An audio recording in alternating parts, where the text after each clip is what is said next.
Good evening. I'd like to call this Rockingham County Public School Board meeting to order. First item on the agenda is to approve the agenda. Members, do I have a motion? Thank you, Mr. Cross. Do I have a second? Second. Thank you, Dr. McQuilkin. Any discussion? Hearing none. All those in favor, please say aye. Aye. Opposed, same sign. Motion carries unanimously. Next item on the agenda is the Pledge of Allegiance. Can you please stand and join me for the Pledge of Allegiance?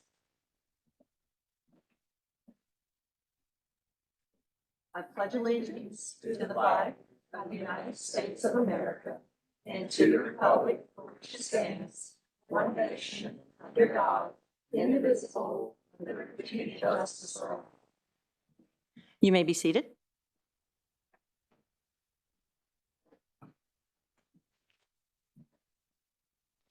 And please join me in a moment of silence.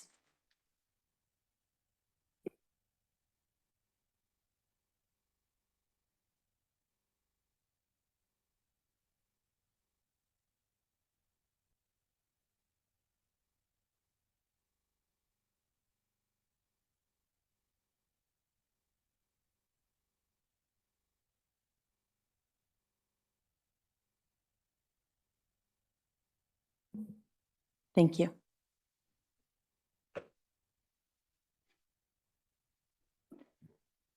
The next item on our agenda is recognitions.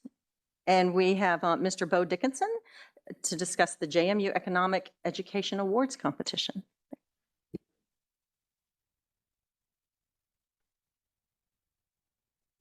Chair Lord, Dr. Shiflett, and members of the board, it is indeed my honor to be joined by a former RCPS teacher, Ms. Lauren Shiflett, to recognize a number of RCPS teachers who placed in the Economic Awards competition that is coordinated by the JMU Center for Economic Ed and their companion organization known as YES, which is known as Your Economic Success. As you know, Ms. Shiflett now serves as the Associate Director of YES and serves our teachers in a different capacity, but still we count her as part of the county and coordinating this with all of our educators. The number of award winners here this evening is quite a testament to our local center and to Ms. Shiflett's leadership, as well as the talent and the passion of these RCPS educators. I'm honored to have a number of them with us this evening, and we ask that you please step forward as I call your name and to be recognized. And we ask that you come up, and there's quite a few of them here this evening, so 3 or 4 to the right and 3 or 4 to my left as I call your name, and Ms. Shiflett will award you with a certificate. Please, given the number of folks this evening, we'll just hold our applause till the end. Thank you very much. First on the list is Ms. Priscilla Mae Maiden, who is an ITRT, and she placed first in the elementary grades K through 2 division. Second, we have Tristan Brady from John Wayland Elementary School, who placed second in the elementary grades K through 2 division. Third, we have Lauren Markle, who is an ITRT for Rockingham County, who placed first in the elementary grades 3 through 5 division. Following her, we have Catherine Cron, who is also an ITRT, and second place winner in the elementary grades 3 through 5 division. From Linville Edom Elementary, we have Ms. Kelly Kipps, who placed third in the elementary grades 3 through 5.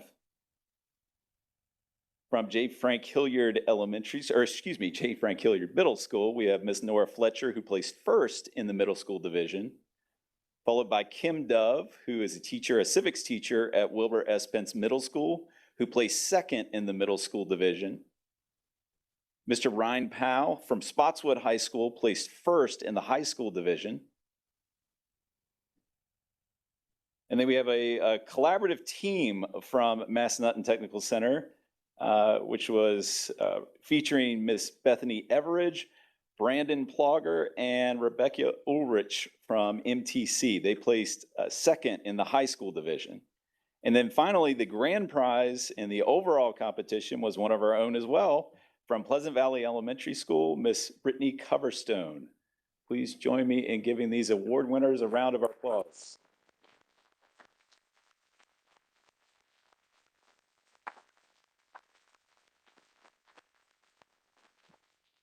Ms. Shiflett is now going to tell us a little bit more about the JMU Center, along with some more exciting news regarding the next phase of this competition in Richmond. Thank you.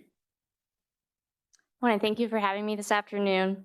Each year, our funders at Your Economic Success offer our local awards for outstanding economic lessons for K-12 in partnership with the Harrisonburg Rotary and Harrisonburg Rockingham Chamber of Commerce. We then send all of our local entries to the state, Virginia Council for Economic Education, where they are judged by representatives from the Richmond Fed and also by the Virginia Council. And we are excited to announce that our Rockingham County teachers swept the state awards this year. So let's give that a round of applause.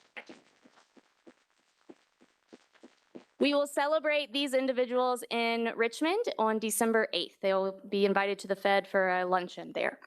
So we have in third place, Brittany Coverstone from Pleasant Valley Elementary School. Brittany created a game about Mali and economic decision-making. And in this economic activity, students travel back to ancient Mali to participate in authentic economic decision-making.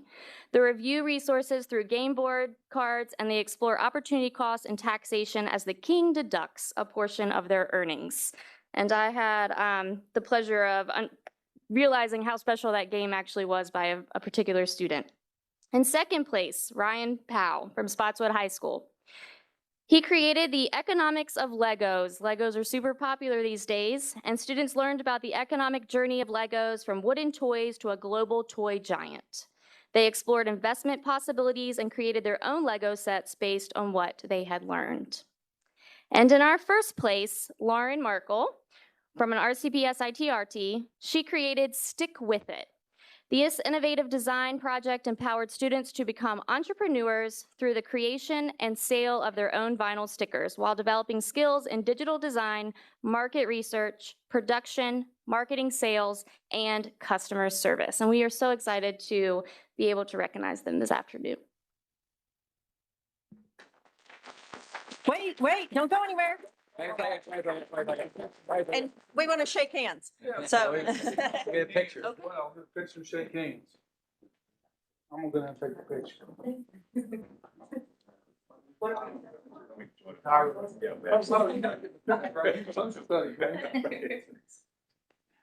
Pick this up. I kind of feel we're divided.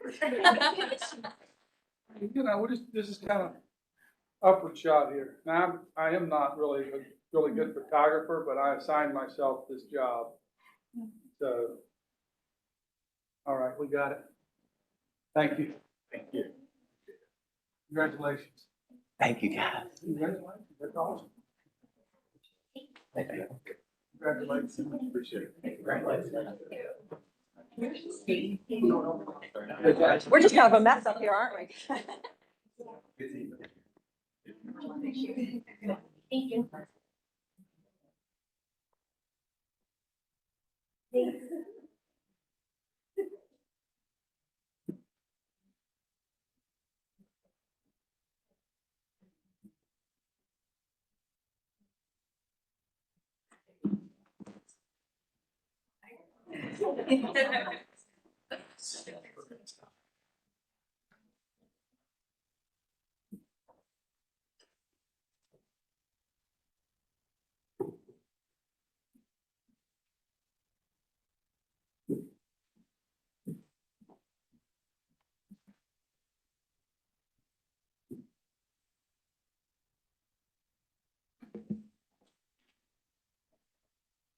Thank you guys so much for, thanks to our teachers for all of their work, and thanks to everybody for allowing us some time to spend with the teachers. That was awesome. We're going to now move on to our public comments. And we have 12 public commenters for tonight. And our first one is going to be Ashley Saunders. And while Ashley makes her way up to the podium, I'm going to remind everyone about our rules. We need to follow our rules tonight, which include, but are not limited to, everybody will have 3 minutes, a maximum of 3 minutes to speak. You'll get a warning chime at 30 seconds. Your comments should reflect our character counts pillars, and you should address the board as a whole. And also the signs, thank you guys for moving towards the back. Please try not to and hinder anyone's view with the signs. Okay, thank you. And Thank you. I'll turn it over to Ashley. My name is Ashley Saunders, and I live in Broadway. I have sent 2 children K through 12 through the school system, and I have 1 left. My 20-year-old son is trans, and you all have heard this story multiple times. But I'm here tonight to talk about something we should be focused on. The children of the United States, the children of Rockingham County Public Schools, are about to be in a true crisis, and we are so busy, scared that someone's name will not match their genitals, that they will fall through the cracks. Reading scores are down, math scores are down, and IEPs are up. Teacher retention and teacher recruitment of quality teachers should be the #1 focus of this board. Banning books is a fool's errand if these students cannot read them. Travis having a vagina and Susie having a penis will not matter if every student graduating does not have an education that puts them at a competitive edge in all things, including trades, where you have to have high math and reading scores. Our teachers are being robbed of opportunities to truly teach what they have master's degrees to teach in, and our students are being given a subpar experience because we are allowing ourselves to be distracted by something that does not matter.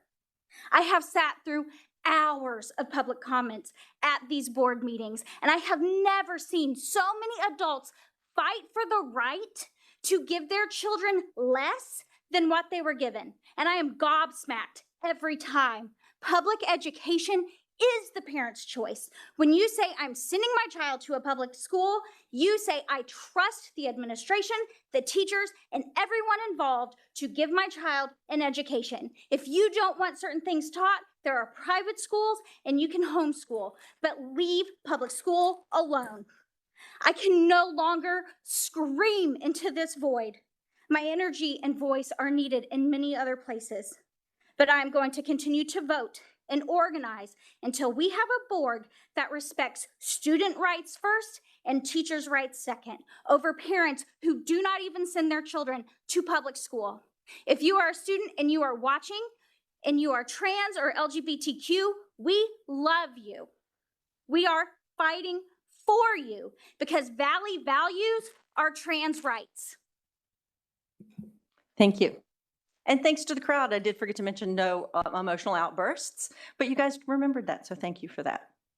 Our next speaker is Margaret Heffernan. I'm sorry, Margaret. It's Margot, isn't it? Because I've had you up here before and I've already forgotten. Thank you. Good evening. My name is Margot Heffernan. I am speaking in favor of Governor Youngkin's model policies.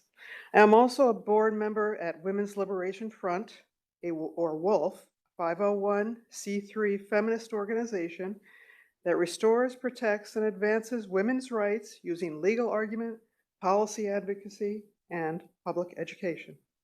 On October 5th, I represented WOLF at the Roanoke College Women's Swim Team press conference and spoke out along with 3 other women's groups in support of the girls who were being pressured to accept a male on their team. This event garnered widespread national media attention. Because those brave young women spoke out, the administration at Roanoke College reversed the policy and allowed a male to swim on the women's team. I am here today to tell you that gender ideology continues to disrupt the fundamental laws that protect women and girls in virtually every aspect of their lives.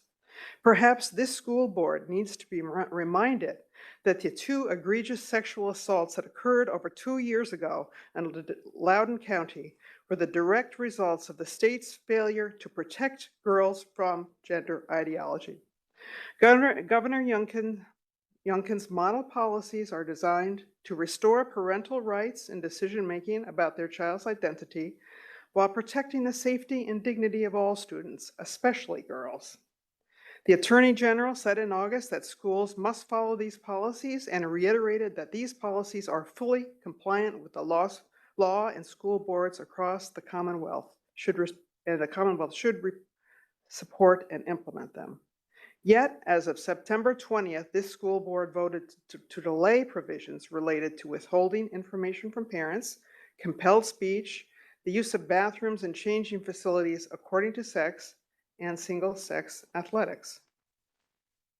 A week later, Rockingham girls' civil rights were violated at the Turner Ashby High cheer meet when several boys entered the girls' locker room. These girls did not give their consent to have males in their private spaces, and they were compelled to change in the shower stalls and bathrooms inside of their female-only locker room. The upshot is that the school board did not do their duty in protecting girls in this district, despite clear direction from the state to do so. This points to a dereliction of duty to girls in their charge. As a mother, community member, and Wolf Board member, I implore you to adapt all the provisions of Governor Youngkin's model policies. I am asking you to stand up for the rights of girls and young women. I am asking you to do the right thing. Thank you. Thank you. Our next speaker is Vicki Cook.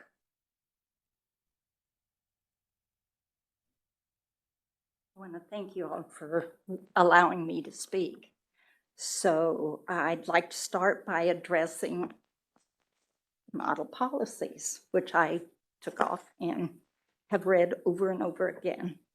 The purpose for this is to ensure that all students have a right to attend school in an environment free of discrimination, harassment, and bullying. There are model policies cited that can be used by you as you develop and implement policies in compliance with this act. My understanding of this indicates that there are 8 model policies and that this board has primarily implemented 5 of them. There are 3 that this board has not acted on. Now, this is just my understanding. I'm a grandmother and a mother of kids that have attended Rockingham County schools. And my youngest grandson just got a 1530 on his SAT. So I'm very proud of him and what he's learned. So my understanding of this indicates, I believe that there are 3 that are very important. My question is, why? Why have you not voted and acted on these 3 that are so crucial? Is it because, and I'd also like to know, is it because that there is a vote coming up on November 7th and that the board maybe doesn't want parents to know that they haven't acted on these 3? I never heard of it until I started looking into it and reading this policy. Given the incident that took place at Turner Ashby High School on September 27th, which according to the superintendent of schools, and I'll quote you, has understandably prompted questions, concerns, and thoughts about the environment in our schools. So would you please just address these 3 and tell us maybe why you haven't addressed the policies? Why are they being put off since, I believe it was March 2023 that this came out? Why do we have 3 items that have not been addressed? And will you please address them before the November 7th vote? Thank you. Thank you. We don't like to get into a back and forth at public comment, but I think if you stick around a little bit, you might hear something during some of our comments later. Next, we have Shannon Tierney.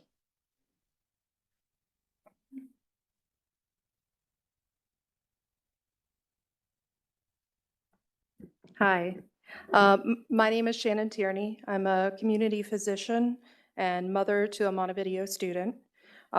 First off, I didn't plan to say this, but as a point of fact, neither the Loudoun County assault nor the incident at Turner Ashby had anything to do with transgender students. Secondly, as a point of fact, every major medical organization supports transgender youth and adults. But more importantly, as a parent in the system, as a D3 parent, I want to know why school board members are associating with out-of-state disruptors, people out of the county, groups which have stated that public education is the enemy and have done so in a way to promote upcoming elections. Our focus should be on improving our test scores, ensuring our buses aren't breaking down and making my kid late for first period, and ensuring that the facilities at Spotswood work so that students aren't missing class. Thank you. Thank you. Our next speaker is Jamie McGovern.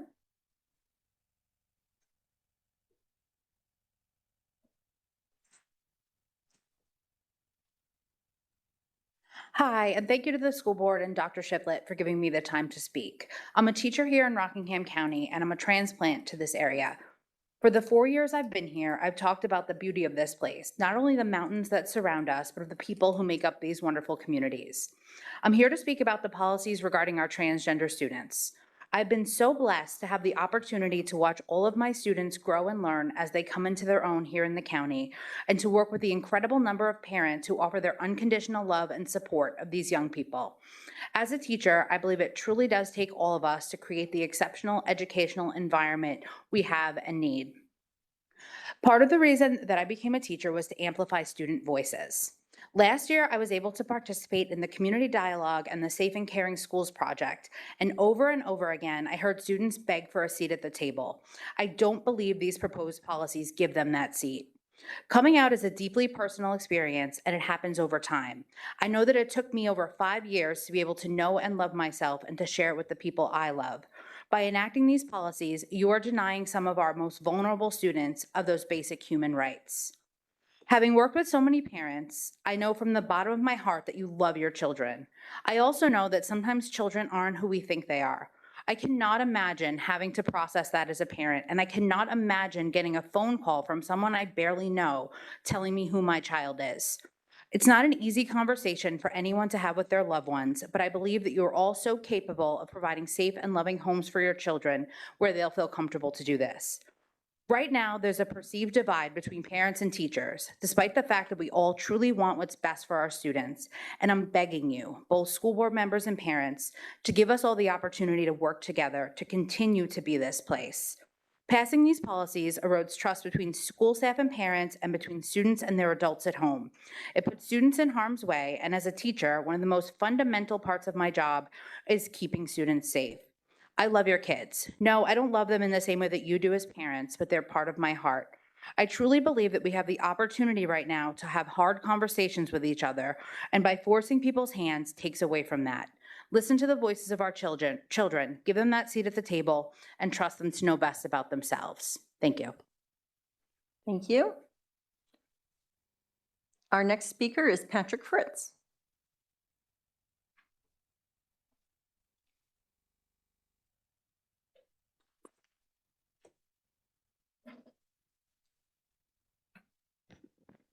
Good evening, Madam Chair. My name is Patrick. I've got two left in Broadway High School, almost done. Before I start anything else, I do want to say to all of the teachers and students that are listening and watching at home, particularly my band students, good luck Saturday as we go to the state championships, the VMBC state championships at Liberty. I know Rockingham County is going to take it home the way we always do. So more to the point tonight, I've been seeing a lot about people talking about test scores, and it's been mentioned a couple times tonight. And I'm going to get up and I'm going to advocate for the same thing that I've been advocating for years.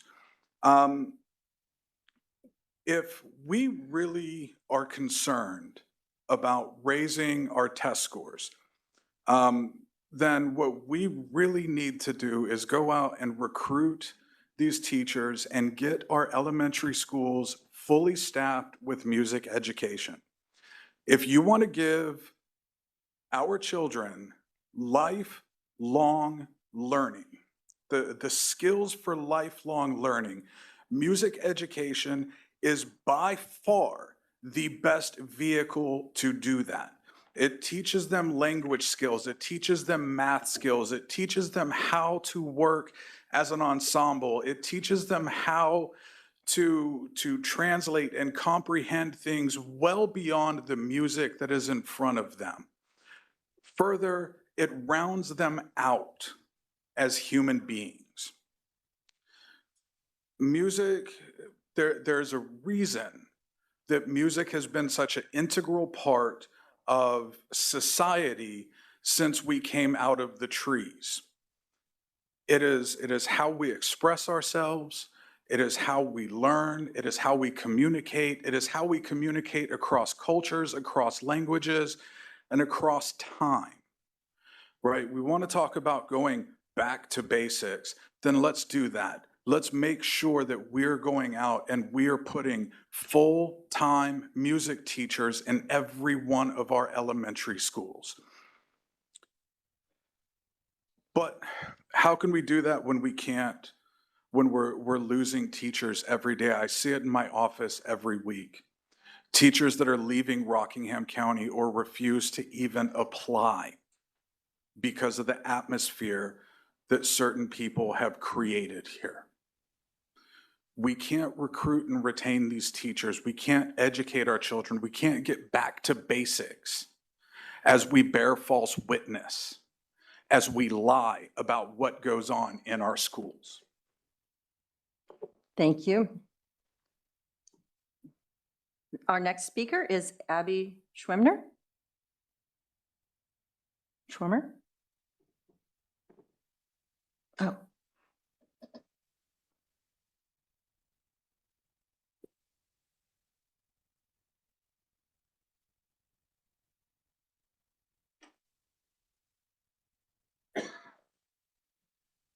Hi, I am getting over a cold.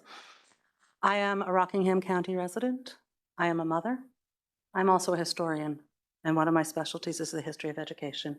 I haven't been here for obvious reasons for very many of these sessions, but I've watched all of them from home on video streaming. And one of the things that astonishes me is the degree to which the people who talk about parents' rights in this room seem to believe that what happens in this room happens in a vacuum, that we are not part of American history, that we are not a part of what is happening in America wide today, that we are not part of the American legal system, because we have laws in this country that say what parents' rights are and what children's rights are, and they have a very long history going all the way back to the colonial period. In the colonial America, if you did not teach your children properly, if you did not educate them, the city elders would come to your house and test your child. And if they had not learned the things they needed to learn to be a productive citizen, you would lose your child. This notion that there is an absolute right of parents over the education of children has never existed in all of American history. And let's go to recent American history, and let's look at what our courts have said based on our laws. There are extensive state and federal laws that address the questions of what rights children have in schools. And number one right that children have is to not be endangered. There are very strict laws restricting the rights of parents in schools. In fact, parents' rights in schools, as far as I know, are only two. You have the right to your child's academic record, and you have the right to know if they get in a fight. I think technically, but not legally, you also have the right to a teacher conference. That's it.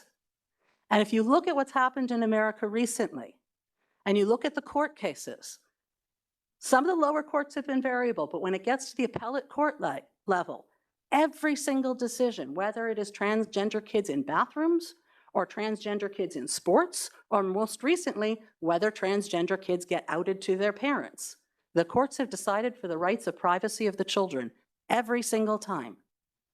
Because the first time, if you pass a rule that says that kids get outed, the very first time one of those kids gets hurt, we're liable for that. Because that is not a legal rule. There are federal and state laws that say teachers and school officials cannot endanger children. And if we endanger children and if children get hurt, there are going to be lawsuits. And they are going to cost millions of dollars, and those dollars are going to come out of our taxes. We are going to pay more taxes for this rule. And this rule will not stand. The courts will overturn it because they have overturned every one of these initiatives so far. We live in a country of laws and legal precedents, and those precedents are clear. And we need to pay attention to them and make sure that what we do as a community follows the law. Thank you for your time. Thank you. Our next speaker is Holly. Holly, help me with your last name. And I've never done this before. So I'm assuming I can comment on anything. Is that correct? Okay. You have to stick to our pillars of character, and Obviously, you can't. I'm going to be yeah. respectful. I work for the service, the public or whatever, so I'm good with that. So we recently moved to Rockingham County in May because of my parents' health.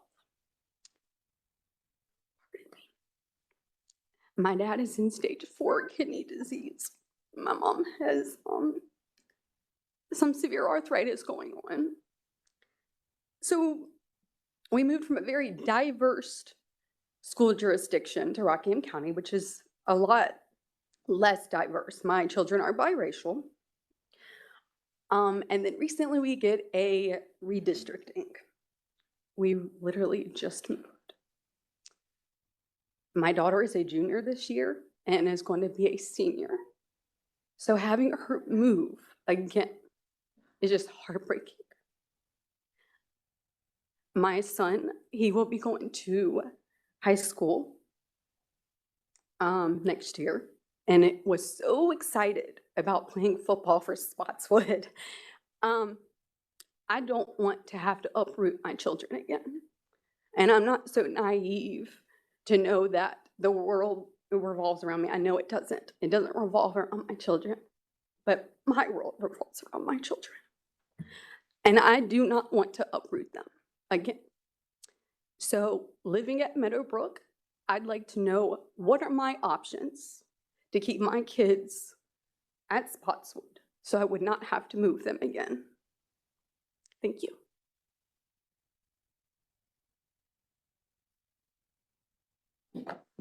Thank you. And we have your contact information, and someone will be in contact with you.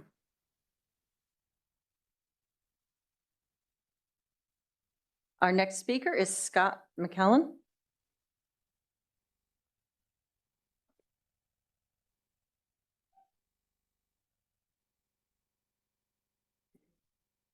Right. Howdy. My name's Scott McClellan. I'm in District 3. On Saturday, the city elders, the Family Foundation, and the District 6 GOP committee organized a Parents Matter rally and forum at Lucy Sims. However, they only invited themselves, some out-of-town lawyers, and others who share similar views and goals that threaten the quality of our school systems, our freedom of religion, and our collective liberty, Democrat and conservative, whichever you want. And so when a group of parents who also matter, many who are Christian, when we arrived, we were met by 2 event panelists who were also Christian, who then proceeded to get into our personal space to harass us, yell at us, and call us all names. But enough about those 2 schoolyard bullies. I came here, it's kind of like a joke with Lucy Sims, schoolyard bully. I came here tonight to talk about one of the Parents Matter event's guest speakers, Jonathan Alexandre, who is a leader of the Liberty Foundation, who the Southern Poverty Law Center recognizes as a hate group. Of the disturbing things Alexandre said about children, religion in schools, books, and even music, one thing I found quite dangerous was how Alexandre spread harmful misinformation about the core principles of mental health therapy, including how therapy is practiced and how counselors are licensed. Alexandre used this to spread fear. Alexandre attached that misinformation to school counselors and suggested creating lists of therapists and school counselors who push children towards that lifestyle.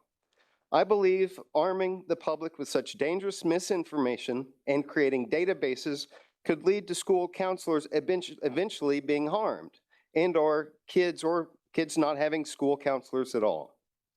The questions I would like to ask tonight is, if parents mattered, why would the city elders and the District 6 GOP host a hate group at Lucy Sims? We all know Lucy Sims' history. Why would they do this? And the second question is, if our kids mattered, why would the city elders and the District 6 GOP host a hate group at Lucy Sims, whose leader armed the audience with dangerous misinformation and ideas that could be a detriment to the safety of school counselors and ultimately our children's well-being, because they all need counselors right now? And lastly, if parents and kids really, really mattered to District 3, as well as a District 5 endorsement collector, why do they continue to support the dangerous work of groups like the city elders? And that's all I have. Thank you. Thank you. Our next speaker is Sarah Horst.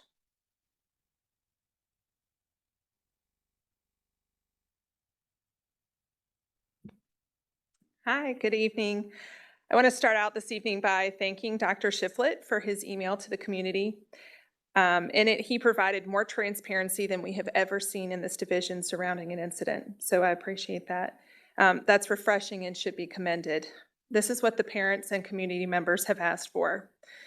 I also want to add, because I've spoken a number of times about the transgender policies or the model policies referring to the care of those students as well as other students. But I want to add that I've been approached by multiple high school students, girls, who have thanked me for advocating for them. They still don't feel comfortable speaking out about these types of issues out of fear. And that's troubling. That's really concerning. So I'm going to continue to advocate for them as well. I would encourage you to vote tonight to accept Youngkin's policies in full. We can't rely on practices or guidelines to ensure that our girls are protected. Listen to your constituents. They want a policy in place that prevents biological males from being in our girls' spaces. You can vote on this tonight, actually. This will ensure that we address the biological males in our girls' locker rooms in general for things like PE too. This community wants Youngkin's model policies passed in full. But even if you won't do this tonight, I am promising my constituents and my community that I will vote yes on these protections in January of 2024. Thank you. Thank you. And our final speaker of the night is Holly Cave.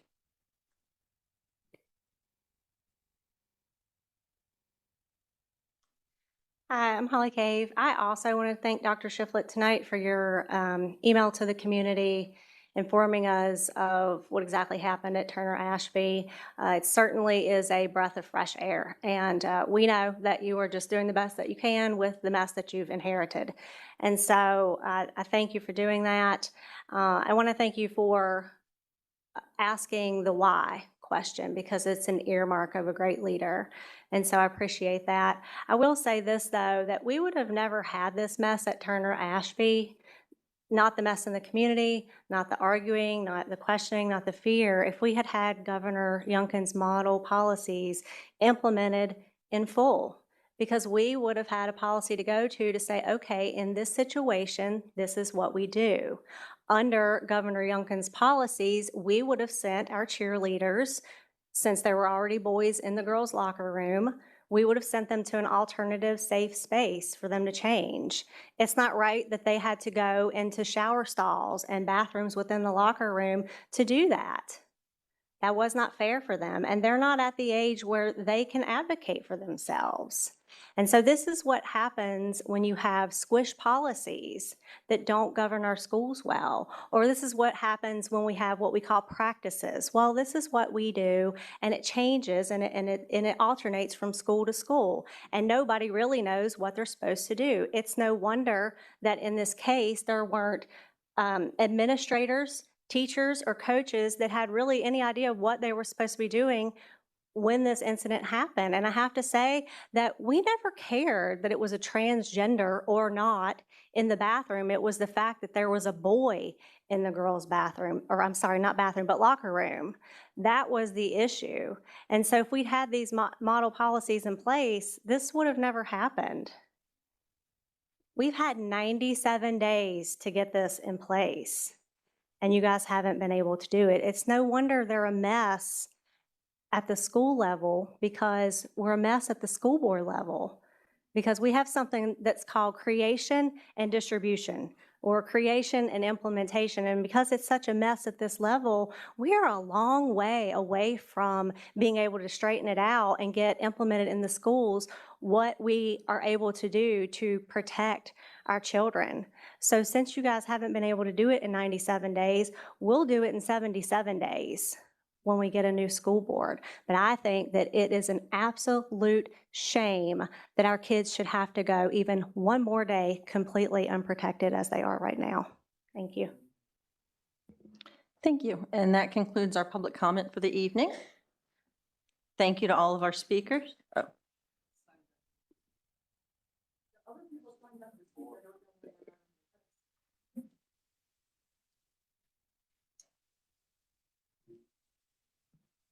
I was on the list, I saw you out, but I wasn't called. What's your name? Oh my goodness, Andrea, I wrote you down as Holly. Holly, so don't contact Andrea, contact Holly and Andrea, please. Hi there. Yes, I'm Dr. Andrea Veltman. I'm a professor at James Madison University, and I'm a parent of a third grader at Cub Run. I am a homeowner in the Meadowbrook subdivision, and like one of the previous speakers, I would like to speak against the proposal regarding the redistricting of schools in Rockingham County. I've spoken with some of my neighbors about this proposal, and in Meadowbrook, we're pretty upset about it. It's upsetting to the children to be taken out of the schools that they know and love and put in another school. I understand that Shiflett is concerned with efficiencies and numbers and so forth, but I urge the board to consider that it is very upsetting to the students and families involved. And from the point of view of families and students, it's not the case at all that one school is essentially interchangeable or just as good as another. I realize the board would like to have the belief that all the schools are excellent, and that might be true, but in fact, some schools are rated more highly in academics than others, and many families like my own have researched which school districts we would like to be in the course of choosing our homes. And some of us have chosen to purchase a home in a school district because of the excellent reputation of the school. For instance, Cub Run Elementary School that my daughter attends is really an excellent school, and we chose to live in the home that we do because of that school district. And it's very upsetting for the redistricting idea to put my daughter somewhere else when we had in mind all along to be in the Cub Run School District. And that's, I think, the essence of what I have to say. Thank you. Thank you, and I apologize for missing you earlier.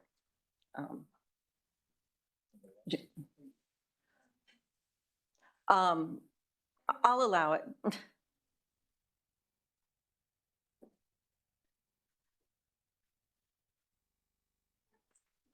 Hey, my name is Ellen Karen. Thank you so much for allowing this. I'm sorry. All of my children in the back in tow coming in at the buzzer. We live up close to New Market, so we're up at the top of Rockingham County. I came because I wanted to discuss the redistricting as well. We moved in in May, similar to one of the other speakers, and also similar to the last speaker, we researched the area that we were going to purchase our home in. It was an 8-month process to research, buy, and close on our home, and we moved from Washington State. I was not intending to talk about any kind of social issues, but coming to a meeting and bringing small children in tow, I have a feeling I'm going to have some conversations that I was not anticipating having because of the social issues that are brought up, which is quite embarrassing, to be completely honest. To come to a meeting and just express the fact that we came to this specific district for a reason, which was conservative values, the ability to choose what our kids would be learning, the right to be protected in schools. Coming from Washington State, those schools and that state government does not have that as a priority. Crime and parents' rights are at different ends of the spectrum. And we experienced that firsthand in the school that we came from. So we were very excited to be here. I'm not completely opposed to switching schools, although it would upset the friends that my kids have made in that short 5-month period that we've been here. The community that we moved into, it's a small school. And again, not naive enough to realize I'm the only one that's impacted, but it feels a little bit like pawns without care for the actual child, without their sense of resilience, what's going on in the home, the social networks that they've built, especially after COVID. That's a big factor. So I just wanted to express, if there is any choice that we have in being able to stay at the school that we have chosen over years that we've been researching this, I would like to know some kind of solution for those people if there is another option. Thank you. Thank you. Okay. Now that concludes our public comments for the evening.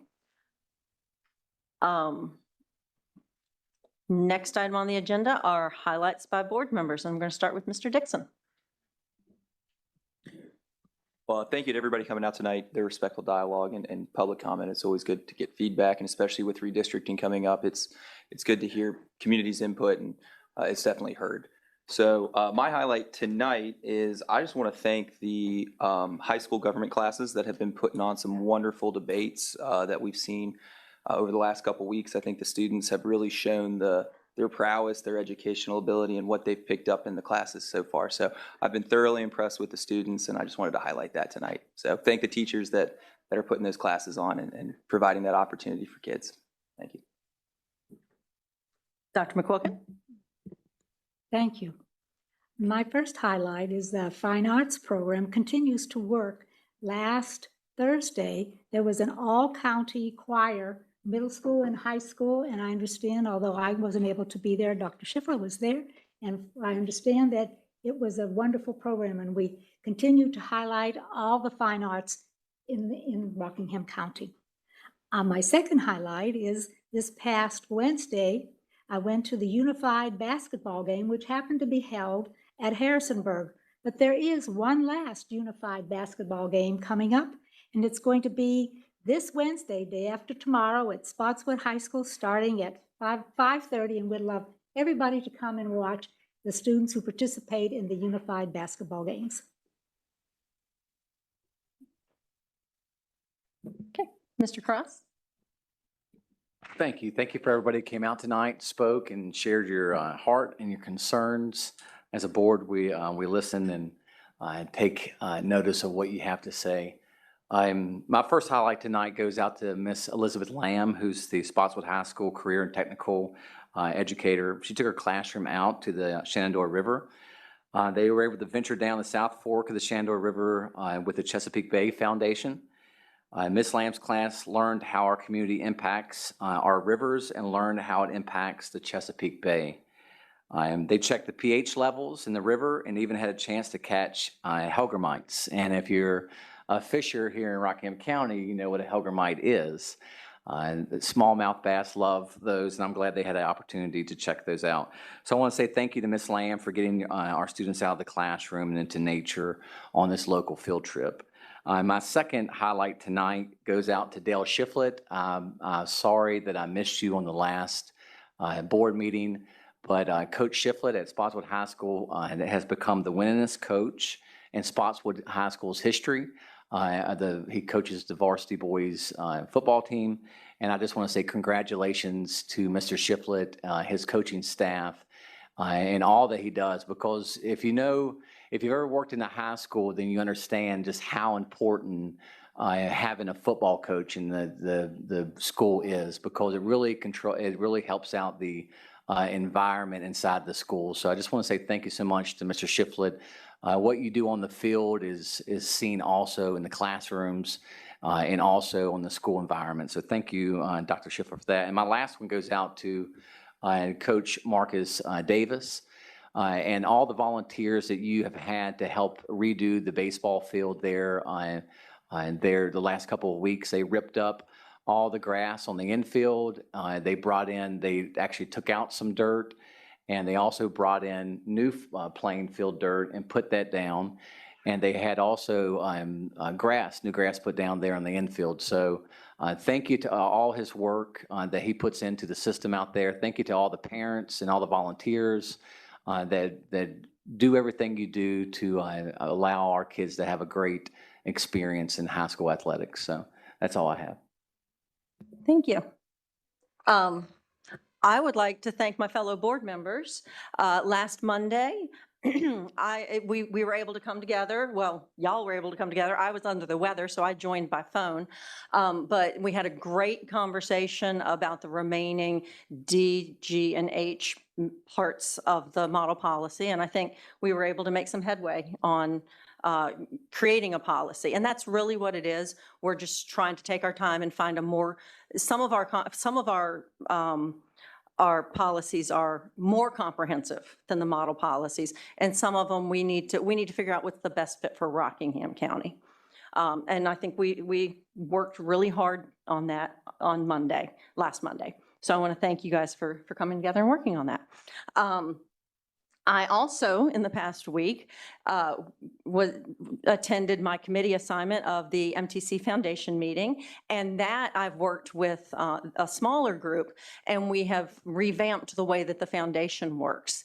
So now, if you would like to be a member of the MTC Foundation and help support students at MTC, we are having a membership drive because we've changed it, and you're not just invited, and you don't have to know a guy to come. You sign up, you pay your membership dues, and then you can vote on the board, and then the board makes decisions as far as how we're gonna raise funds and that sort of thing.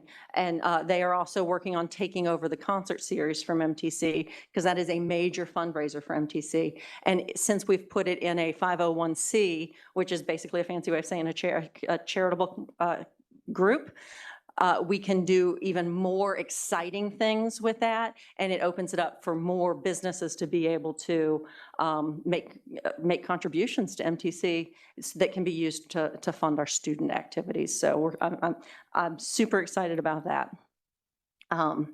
Another thing I'm super excited about, I work with the Broadway FFA, and I think all of our FFA chapters are traveling next week to Indianapolis to compete or to participate in the National FFA Convention. I am personally working with the Environmental and Natural Resources team. They will be representing Virginia out there, and we were able to take a tour of the landfill this week. Doesn't that sound exciting? A landfill tour. But it was so interesting. And I learned, and I wanted to share with all of you all, that the recycling efforts in Rockingham County are pretty awesome. Everything, I know sometimes there's rumors, oh, the plastic just gets thrown away, oh, the glass just gets thrown away. Actually, everything that they collect under the banner of recycling, except your greasy pizza boxes, don't turn in your greasy pizza boxes. But everything else that gets funneled towards recycling does get reduced, reused in some way, or recycled. The glass is actually crushed up and used to cover the landfill to keep like plastic bags from blowing off during the night, which saves us dirt. So all of the recycling efforts we're doing in Rockingham County do make a difference. So I just wanted to share that with you guys because I learned that this week. And now I will turn it over to Dr. Shiflett. Thank you, Chair Lohr. So last week was School Bus Safety Week, and Governor Glenn Youngkin declared October the 18th as School Bus Transportation Employee Appreciation Day in the Commonwealth of Virginia.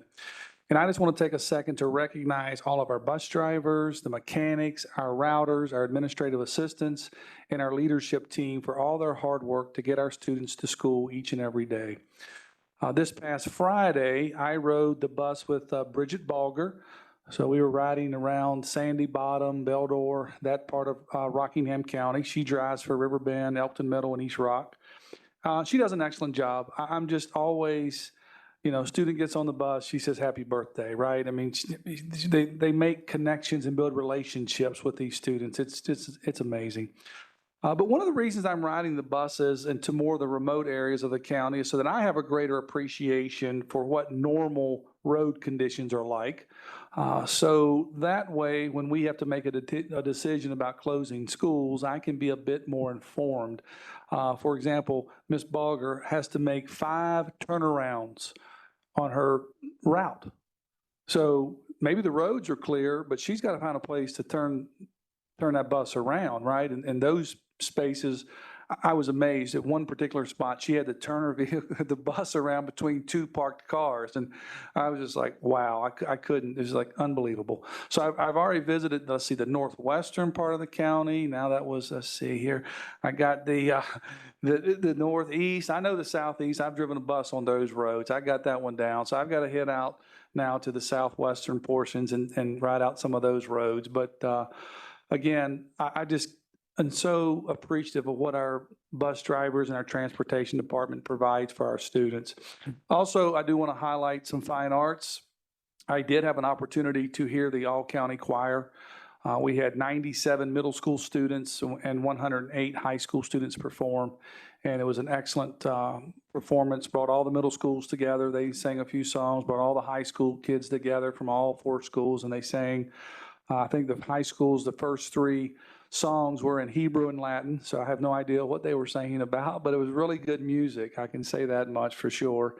And then on the 13th, as a Saturday, I had the opportunity to attend the Shenandoah Valley Marching Band Invitation hosted by Harrisonburg High School. Had the opportunity there to see all 4 of our high schools compete. Spotswood and TA both won their classes, 1A and 4A respectively. They were based on size of the number of students in the band, not the school size. Broadway placed 3rd in 3A and East Rock placed 7th. And then last Wednesday, I know Dr. McQuilkin mentioned this, and I want to give another shout out. My wife and I attended the unified basketball game at Harrisonburg High School. And so if you're looking for some entertainment, something that will lighten your spirits and do good for your soul, I would recommend you attend that. I also went last Friday. We had a day game. So East Rock was hosting Broadway High School, and all of the students at East Rock came into the gym to watch that game, cheer on the students for both sides, right? I mean, they're cheering for everyone. The pep band's playing, the cheerleaders are there. It was absolutely a terrific atmosphere. And again, I was like, man, this is what's good about Rockingham County Public Schools. And I left there feeling just renewed. And so get out there if you can. Did you say the next game is it this Wednesday? Okay. Dr. B, is that correct? Did that game, did it get changed by chance? I almost felt like I saw something somewhere that got moved to November the 1st, but I just want to confirm. You're not sure? Double check for me, would you please? I think I saw something about that, but I'm not sure. But anyway, Broadway went in, stole one from East Rock there on the road, but it was a good game. And again, the kids are just absolutely unbelievable. So thank you. Thank you. That concludes our highlights, our board member comments for the evening. We're going to move on to action items. The first items on the agenda are to approve the minutes. Board members, would you like to entertain both minutes at the same time? May I have a motion, please? I move that we approve the minutes of both October 9th and October 16th as presented. Thank you, Dr. McQuilkin. Do I have a second? Thank you, Mr. Cross. Is there any discussion regarding the minutes? Hearing none, we'll vote. All those in favor of approving the minutes from October 9th and October 16th, please say aye. Aye. Opposed, same sign. Motion carries unanimously. Next item on the agenda is field trips. Dr. Shipley. Chair Lohr and board members, I have a couple of field trips for your consideration. Spotswood High School, the JMU Trio Talent Search Program, November the 7th, 2023, 20 students, University of Maryland, College Park, Maryland, and Wilbur S. Pence Middle School, TSA Leadership Academy, November the 17th to the 19th, 2023, 8 students, Hartfield, Virginia. And I do recommend approval of these field trips. Thank you, Dr. Shiplett. Members, do I have a motion? I move to follow superintendent's recommendation for these field trips. Thank you, Mr. Cross. Do I have a second? Second. Thank you, Mr. Dixon. Any discussion? Hearing none, we'll vote on approving the 2 field trips as presented by the superintendent. All those in favor, please say aye. Aye. Aye. Opposed, same sign. Motion carries unanimously. Budget calendar. Is that you, Dr. Shiplett, or is that? It's Justin. I lost my agenda. That's I'm Justin. sorry. Looking Mr. good, man. Justin Moyers. Dr. Shiffler a break tonight on this. So good evening, Chair Lohr, Dr. Shiffler, members of the board. I present to you tonight the budget calendar for fiscal year 24-25. It's hard to believe that it's already here. So we'll just go over the timeline for the next 6 months. So first of all, as of October 9th, we have distributed everything to the principals for them to start getting with maintenance and human resources for their requests. The next step will be November 6th to the 10th. We are going to get with each of you all individually to discuss your budget requests. That's something different than we've done in the past. We want to get you in earlier on before numbers are set to talk about what your priorities are and set those. December 1st, our requests are due to maintenance. December 15th, we will advertise in the DNR, and the purpose for that is so that on January 8th, we will have the public hearing for the budget where the public can give their comments on their wants or needs for the upcoming fiscal year.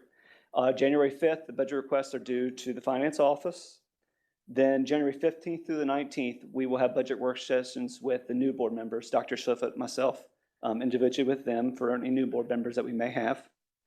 Then on the board meeting of January 22nd, we will look at all expenditure budget requests. So what everyone in the entire division had asked for, regardless of whether or not we may or may not have money for, we will look at all those requests together. Then, starting in February 12th board meeting, we will look at the governor's proposed budget. Then the 13th to the 23rd, we will have what you are all typically accustomed to, the 2x2s with Dr. Shiflett and myself and each of you all to have work sessions and kind of go over the budget at that point in time. Then on February 26th, we'll have another board meeting where we'll just go over revenue and expenditure discussion. On March 11th, Dr. Shiflett will present his recommended budget to the school board. On March 13th, he'll turn around to present that same budget to the Board of Supervisors. And then, as long as all goes well, on March 25th, we will have a vote for you to approve the budget for fiscal year 24-25. So, do you all have any questions on that? No, I just want to say thank you, Justin, for bringing this to the board tonight, and thank you for all you're doing. You got some big shoes to fill, but you're doing a great job. So it's been good to see you at a couple meetings and interact with you. So thank you for all that you're doing. And if you could you email this to me? Yeah, sure. Thank you. Yeah, I have a sign on my desk that says what will Cheryl do. So, you'll have a good evening. Thank you very much. Chair Lord, real quick on this topic, will we be bringing in candidate-elects depending on the outcome of the election to bring them up to speed on budget requests? Because looking at the timeline, you know, it's going to be January 8th for the public hearing on the budget. So we're going to have individual conversations with however the outcome of the election goes, just for transparency for the public. That way, if outcome of the elections, seats change, we can inform people of what we're going before they get here. Is that in that discussion? Go ahead. I was under the impression that that's what we were doing on the 15th through the 19th. And then we'd look at all the expenditures. I was confused where it was the individual work sessions with individual members on our specific requests. How does that translate to after the election? So, yeah. Yeah, so we wanted to be mindful, right? We know, you know, Mr. Dixon is serving until the end of December, but we also wanted to hear what you have to say, right? You're currently serving as a board member. And then once new board members, you know, get into their role officially, we'll have the same meetings with them. It'll give us a chance to look and see, okay, what are we hearing from our school board members and what seems to be a priority for them individually, right? We're doing this kind of Justin and I meeting with Chair Lohr and Justin and I meeting with Mr. Cross, getting a sense of, okay, here's what priorities are coming from, and then see how we can get those things aligned, trying to move forward. And so once the new board members come on board, we would do that. We would offer them the same.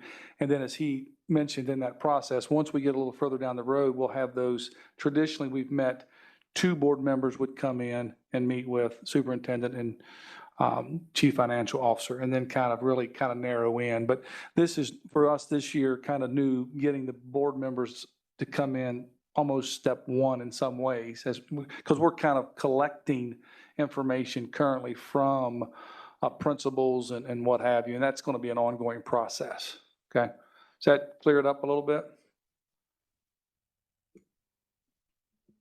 Any other questions? Chair Lohr and board members, I recommend approval of the budget calendar for the fiscal year 2024, 2025 as presented by Justin Moyers, Chief Financial Officer. Thank you, Dr. Shiflett. Members, do I have a motion? I move that we approve the proposed calendar by Justin as presented. Thank you, Dr. McQuilkin. Do I have a second? Thank you, Mr. Cross. Is there any further discussion?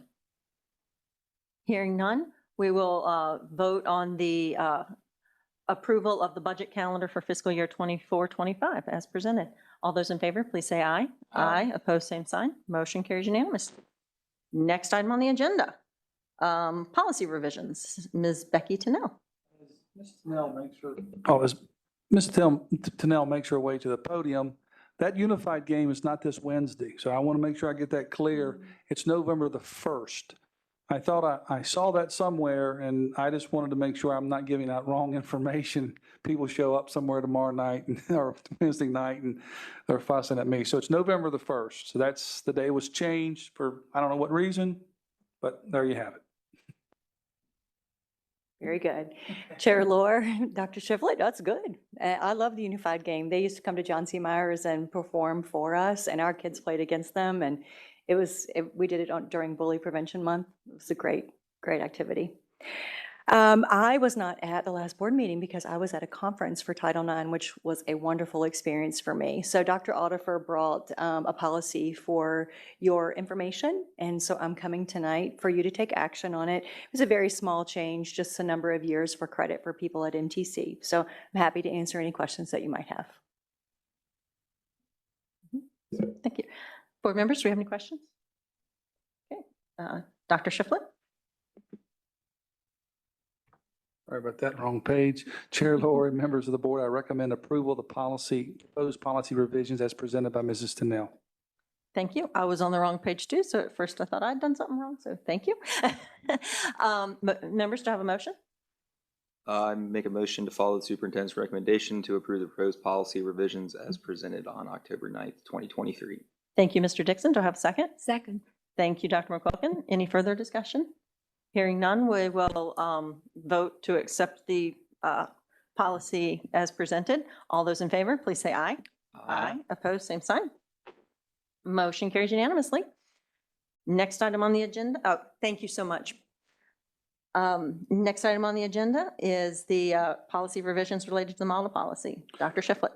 Yes, thank you. So if you will recall, at the September the 25th meeting, the board had directed me to reference the model policies within our current practices or within our current policies. Those policies that are consistent with or more comprehensive than the model policies. So at our last meeting, October the 9th, I brought for you as information those policies that we had identified that are consistent with or more comprehensive than the model policies. And so I recommend approval of those proposed policy revisions related to the 2023 model policies.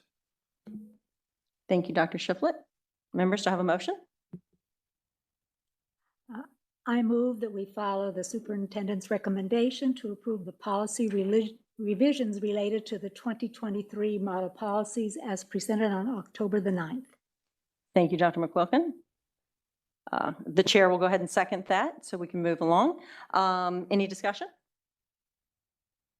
Hearing none. All those in favor of accepting the, let me get this right, the approval of the proposed policies related to the 2023 model policies, please say aye. Aye. Opposed, same sign.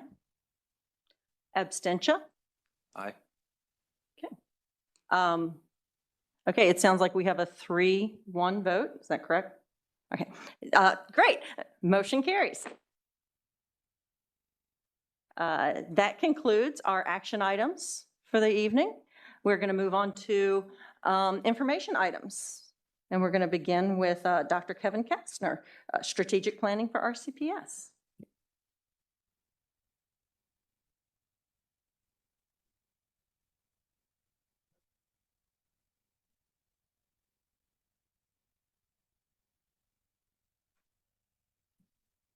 You all have a copy of the PowerPoint that we're going to be using? Kayla, they have a copy of the PowerPoint? Yeah. First, it's good to be back with you. I know you have this, the public is in this, and I want you to know that I last worked with you as a board in the spring when we were involved in the supporting you and trying to go through the superintendent selection process. Not often do I get a chance to come back and actually see who you selected and observed, and I would like to say, I think you made a great decision. And I also appreciated what I did observe and how you engaged your public tonight in having them giving opportunity to testify to the things that they thought were important to them. Dr. Harris and I will be working on the strategic plan, and it's a different hat. I'm a director for BWP and have been involved in superintendent searches. And something that happens when you have superintendent searches and you have a new superintendent is, as the superintendent wants to re-engage the community and make a transition, that having an opportunity to look at the stakeholders present now to revisit some of the past work that you've done and build upon it. So it's a good practice when you're talking about working with a strategic plan, particularly the one that we work with the Cambridge model, that starts about talking about building community, consensus, and trust. The Cambridge model is a model in which the board and the superintendent trust members of your community, in essence, a representative group that I'll describe later, to provide for you a draft strategic plan that will be driven upward through your community as opposed to down from a board and a superintendent. It's a wonderful opportunity that involves engagement. And as I described this process, I actually about 10 years ago became president of Cambridge Strategic Services. Cambridge has been around since the 80s, and there have been over 1,000 plans all over the country and some different places in the world. But the work that I'm involved with perhaps a new philosophy, is that I like to also stick around for the implementation and not to have anything that was going to cause the plan to sit on a shelf. So what I want to do this evening, and it's important that we archive this, and this presentation will eventually be on your website, as would be the information that we're going to be doing throughout this year. So I'd like to go through this and talk about an overview for strategic planning. So the question, why do strategic planning? We're talking about community engagement. We're talking about a transparent process. We're trying to build public confidence. We're trying to create a vision or build upon a vision on an already good school system. To talk about determining which programs and initiatives are working well, but also have the courage to say if some of them aren't working, we shouldn't continue them. We also should be talking about how we might create priorities, which we want to have in the budget, and also to consider whether we should have some strategic abandonment.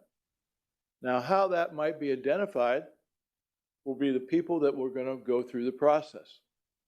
So why do you do why now for strategic planning? A lot of the plans that I was working with when COVID started all of a sudden had to be totally revisited. So you're on the tail end of that.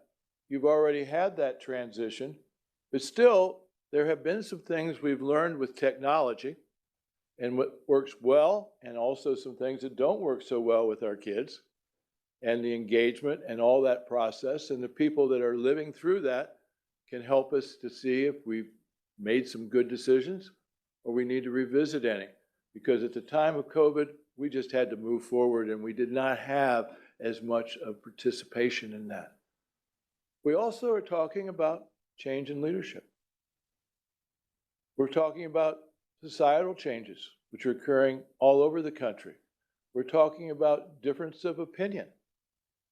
And as last year when we worked in Orange County, the process re-engaged people that hadn't been engaged before. And we thought that was very positive to make sure that we had representative groups from the community, not necessarily everybody that agreed on everything. We're talking about developing a shared vision. In doing that, we also have to understand we do school differently. We found that kids can learn at home. We also have to be mindful that we need to pay attention to technology and maybe provide some parameters of some do's and don'ts in regard to that.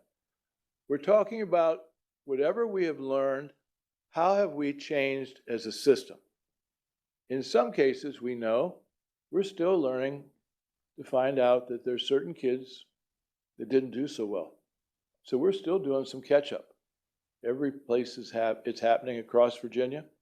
And so sometimes we need to see how well we've been able to get back to whatever our new norm is. And it is a new norm. It kind of goes back to this whole issue of what you believe. There's a body of research that was conducted by Dr. Edmonds back in the early 80s when people wondered, can schools make a difference to certain kids that maybe come from homes of poverty or diversity? And the question was, can schools make a difference? This study involved 4 inner city schools in Detroit that were 95% diverse and 95% poor.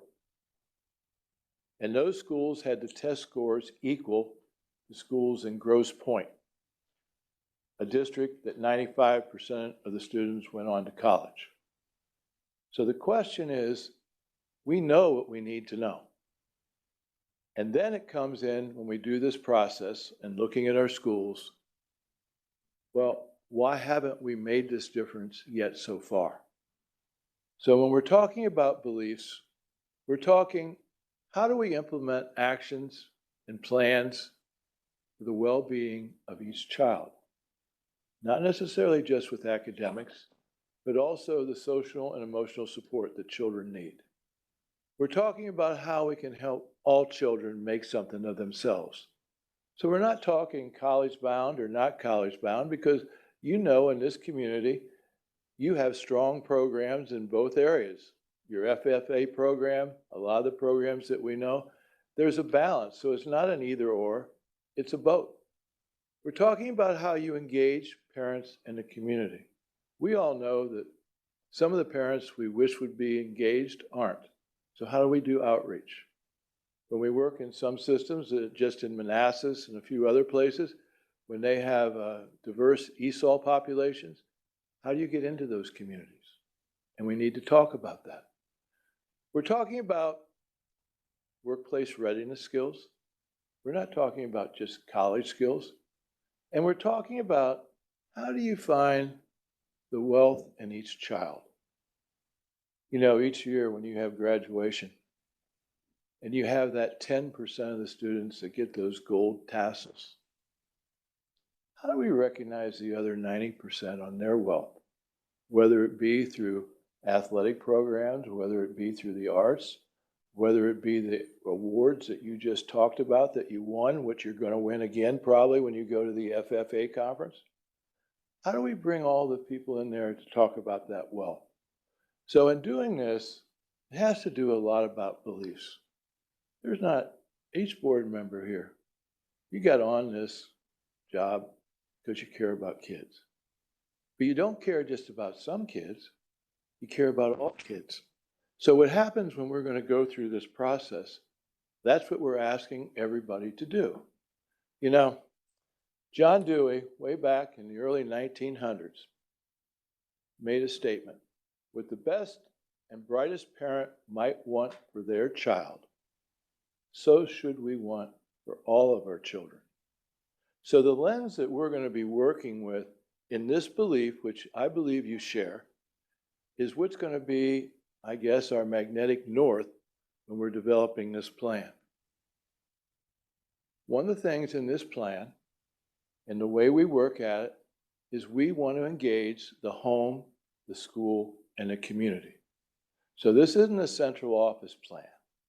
So when we have the parents that will have children in the school on the committee, when we put this process and going through how we might engage partnerships, and we're talking about taking advantage of the strength that you have in the professionals in your community, it's a blend of all three. And it has to be driven by that. I just talked to you about the why. The why is about children. Now the question, what's the what? There's three phases in developing a strategic plan. The orange area has to deal with readiness. I'm here this evening to share this information with you as a board, but also the public, to begin to talk about how we're going to set the table to do the blue stage, which will be the development of the strategic plan that's going to be throughout this school year. This is a year of development. Next year is implementation. So we don't rush into this in a deliberate process. And then over in the darker blue area, that's the implementation. And when we talk about this, the strategic planning team that's going to work on the plan this year, that are going to present a product to you in May, they will be coming back a year later, where staff will be saying, this is what we've done. And all that will not be a surprise because you as a board are going to see that in your process. In doing that, again, we're at a point in readiness talking about the why. We're talking about one of the things that is part of that will be a community summit. Now, we are mindful in the calendar that because we want to have the participation, and because we might even have new partners, whether they're on the board or other members of the community, that we want to wait till after the election. We want to then have the opportunity to advertise and have people that might be in different places to be able to be part of all this. The other thing you need to know, this plan is going to take over several months.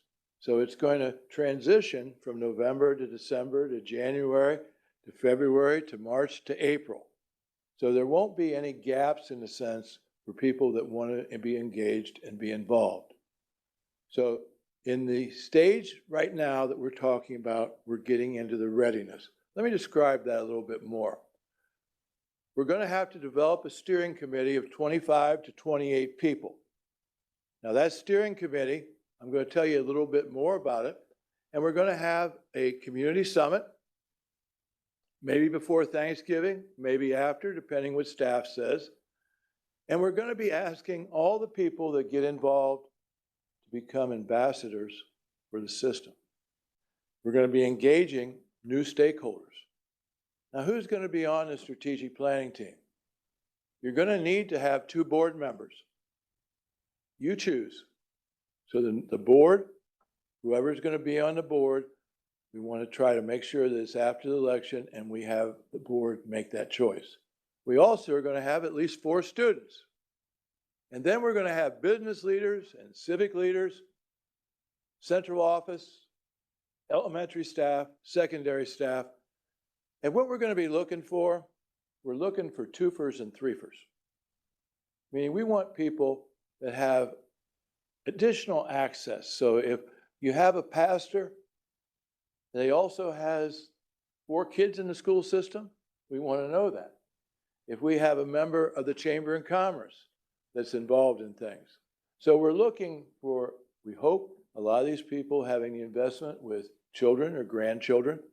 And we're looking for an engaged group. It'll be the superintendent's decision on who that group will be. But a wise superintendent is going to make sure they're going to share this with board members. And they're also going to be asking board members if they have certain people that they might think would be good partners for this. There also, this isn't like you don't have someone new to the district. You have an administration and a superintendent that's already familiar with this community. So you aren't going to have that type of newness, and they're going to take advantage of the leaders and the people we can have on this. So what's going to then happen, you'll then begin to get into design. So when that group is decided upon, they will meet 3 days, usually 3 days in a row, 7 or 8 hours.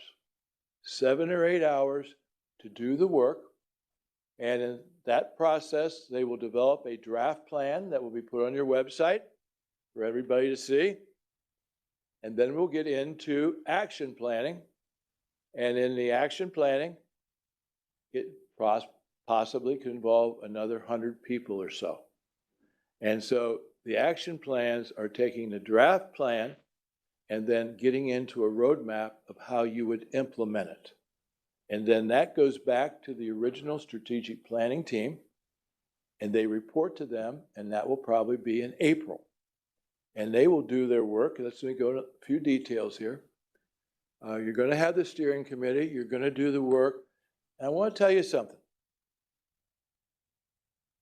Everything we do that's going to be part of the strategic plan will be 100% agreement. We do not vote. If we have 28 people and 26 people agree to that mission statement and 2 people don't, we're going to do it until all 28 agree. So there'll be nobody that can say when this is sent to you as a board, I didn't agree to that. Now, I am going to tell you, it's harder this way because you do have differences of opinion. You do have people that have some words that they aren't as comfortable with as other words. And I'm going to tell you, we're going to find a middle ground. In doing that, there's going to be a greater strength. And that's why we try to do this in a way where you have board members that are participating, you have community members, and you have staff, and then we'll say, we will stick to that. So we'll develop that draft plan. We'll probably be at a point, we hope we'd have it done before winter break. If not, depending on the timing, we'll decide on that. And then they'll be there, and then the action teams will do their work. So in the plan, you're going to have a belief statement. You're going to have a mission statement. You're going to have objectives, which will start out each child will, so it becomes student-centered. You're going to develop strategies, how you're going to develop supporting each child. And then in the yellow area, you're going to be talking about action teams.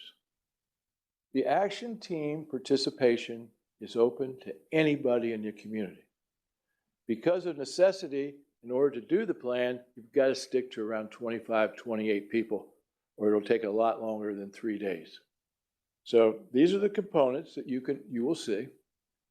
And you also need to know, when we're working with the strategic planning team, and we have these people in there, we're going to be talking about strengths and weaknesses, both internally, and we're also going to talk about issues externally.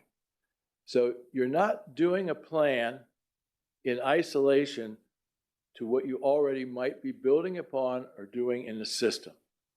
So the plan then is using the expertise of these people that we believe are always trying to do the right thing for your district.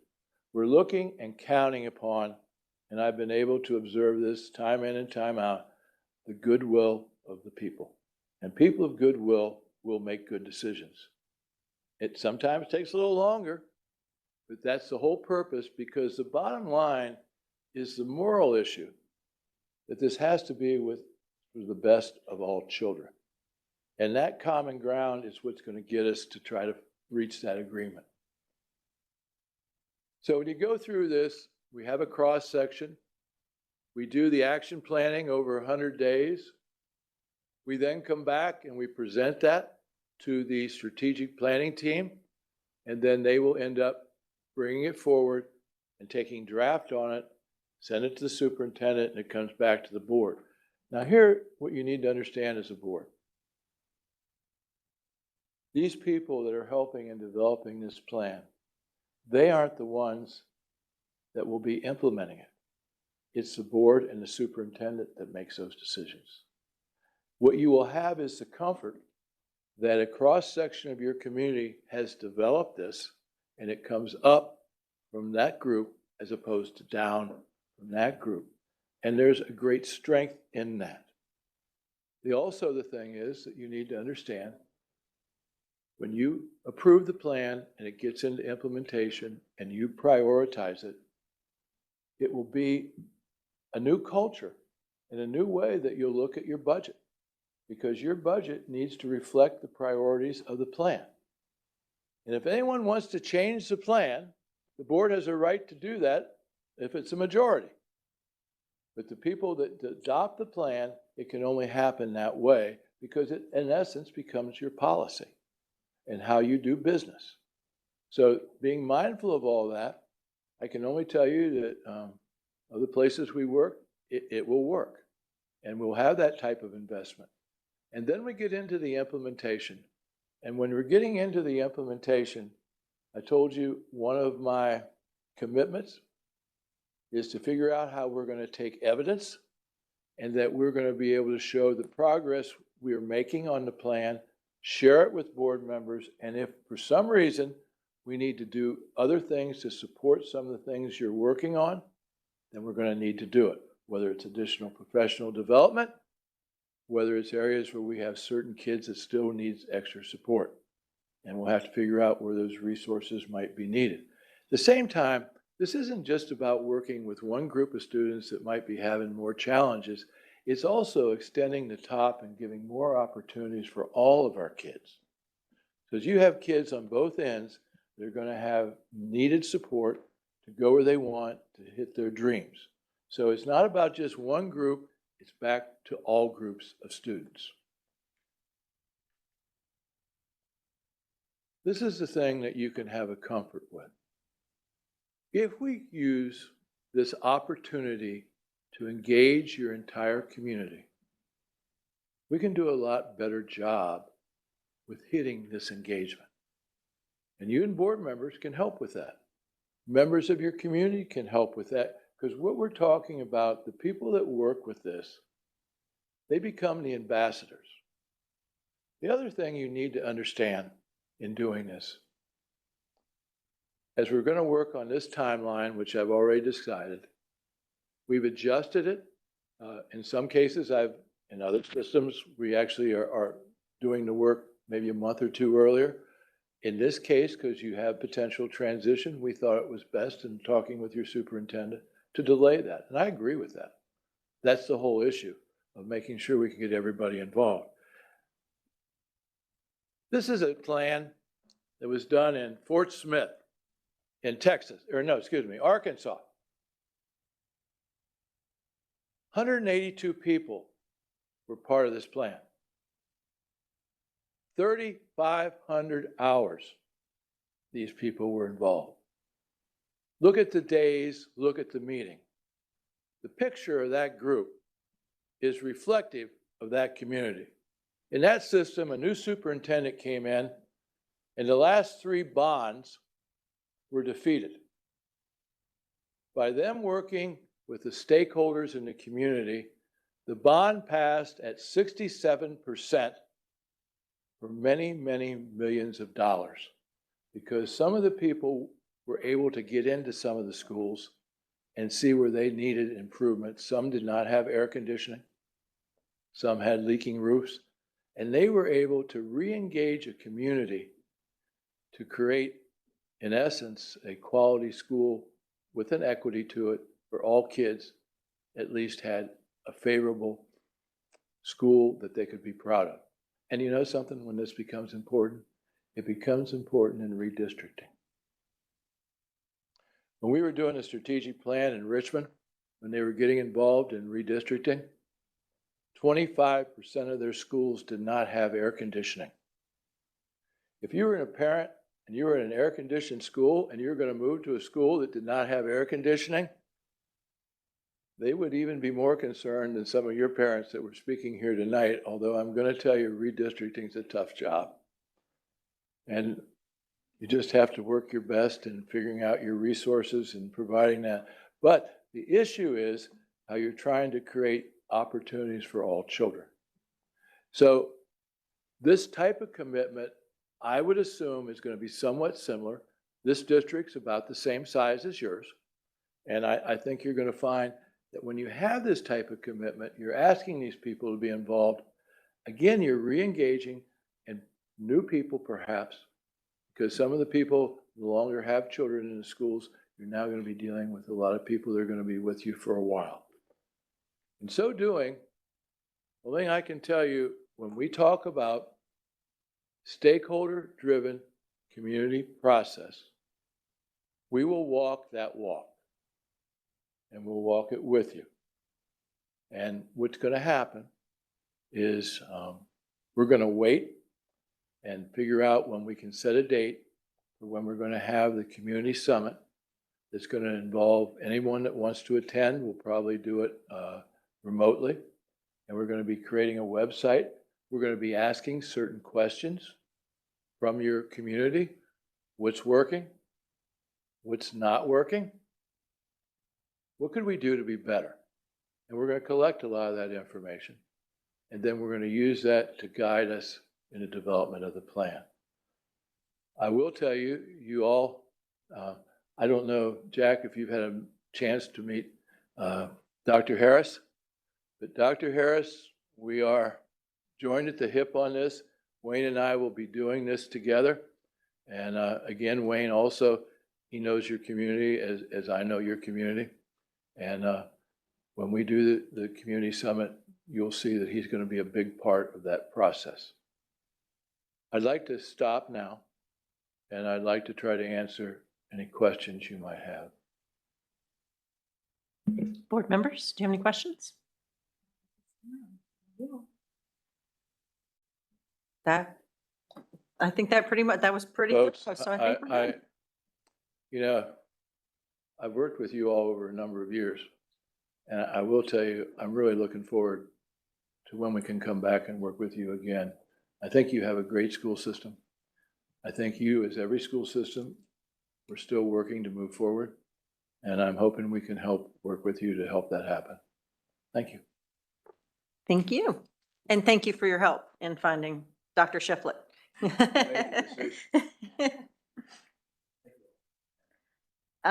Next on our agenda is Dr. Amy Painter, instructional coaching model presentation.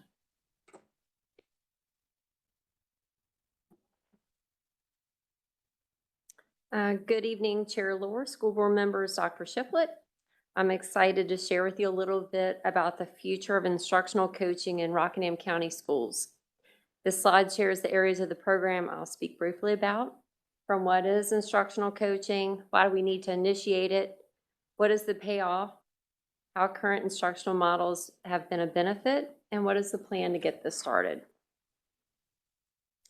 RCPS desires to create a strong instructional coaching department to provide training and support to early career teachers, or ECTs, as they make the transition into the profession. These early career teachers are not exclusive to certain areas or grades. Instructional coaching will be available to any ECT in any grade level or specialty area. Early career teachers come into the profession with a variety of backgrounds, skill sets, and pre-service educational training. For the 23-24 school year, we hired 101 teachers, with 48 new to teaching. And currently, Rockingham has 35 teachers with 3-year provisional licenses. Regardless of their past experiences, there's a steep learning curve for new teachers entering the profession.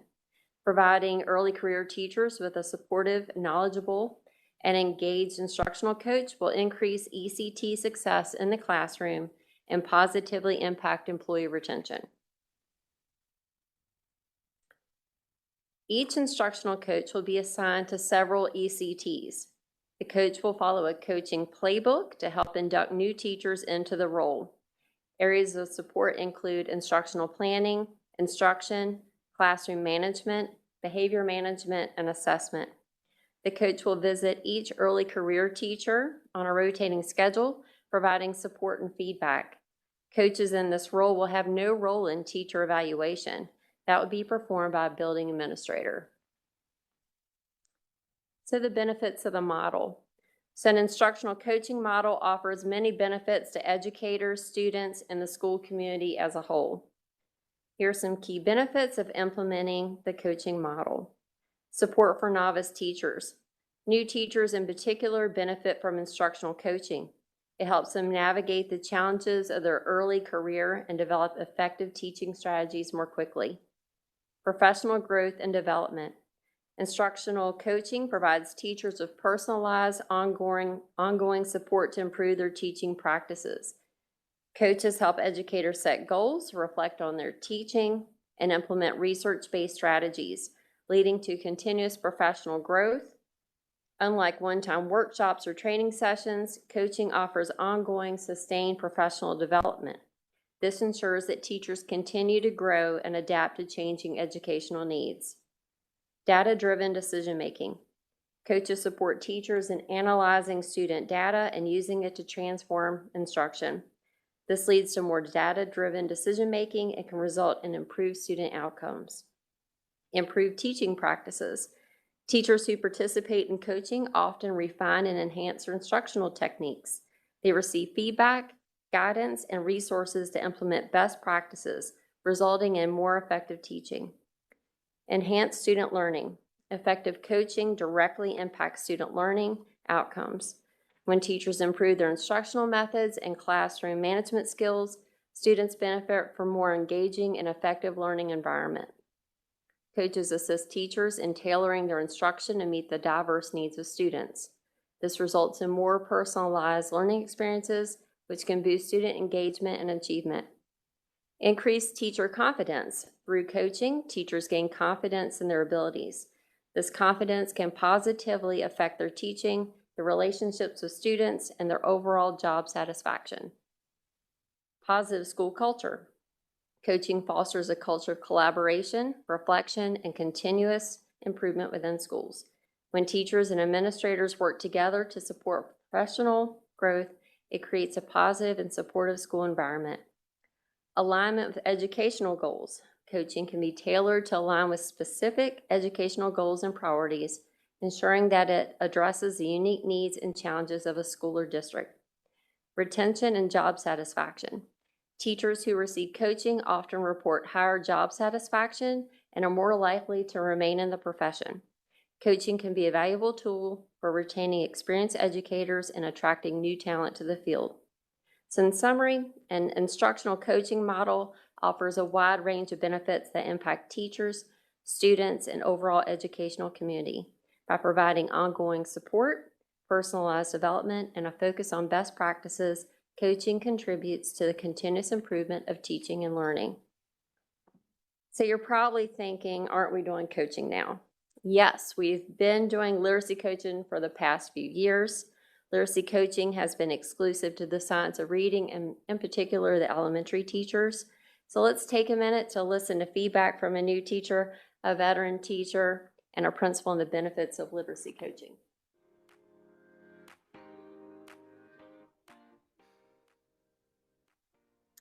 The letters coaches in Rockingham have been so helpful with establishing classroom routines, and they are such a great resource for not only any teacher in Rockingham, but especially first-year teachers.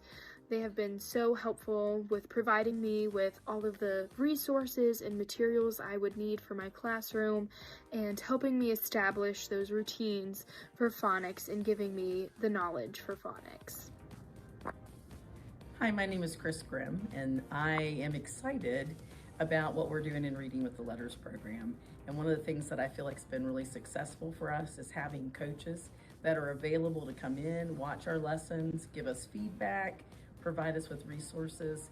And I really feel like it's made a huge difference in my reading instruction and the success that I see in my classroom. The division's reading coaches do a great job of supporting our new teachers who are just beginning the science of reading and applying that to their classrooms. They meet with them regularly and give them support so that their students can be successful. They also do a really great job of our teachers who've already been through letters training and the science of reading and are still finding their way and doing the best they can to meet the needs of our students with reading. They're really invaluable, and we very much appreciate having them in our buildings to support our teachers, which ultimately supports our students.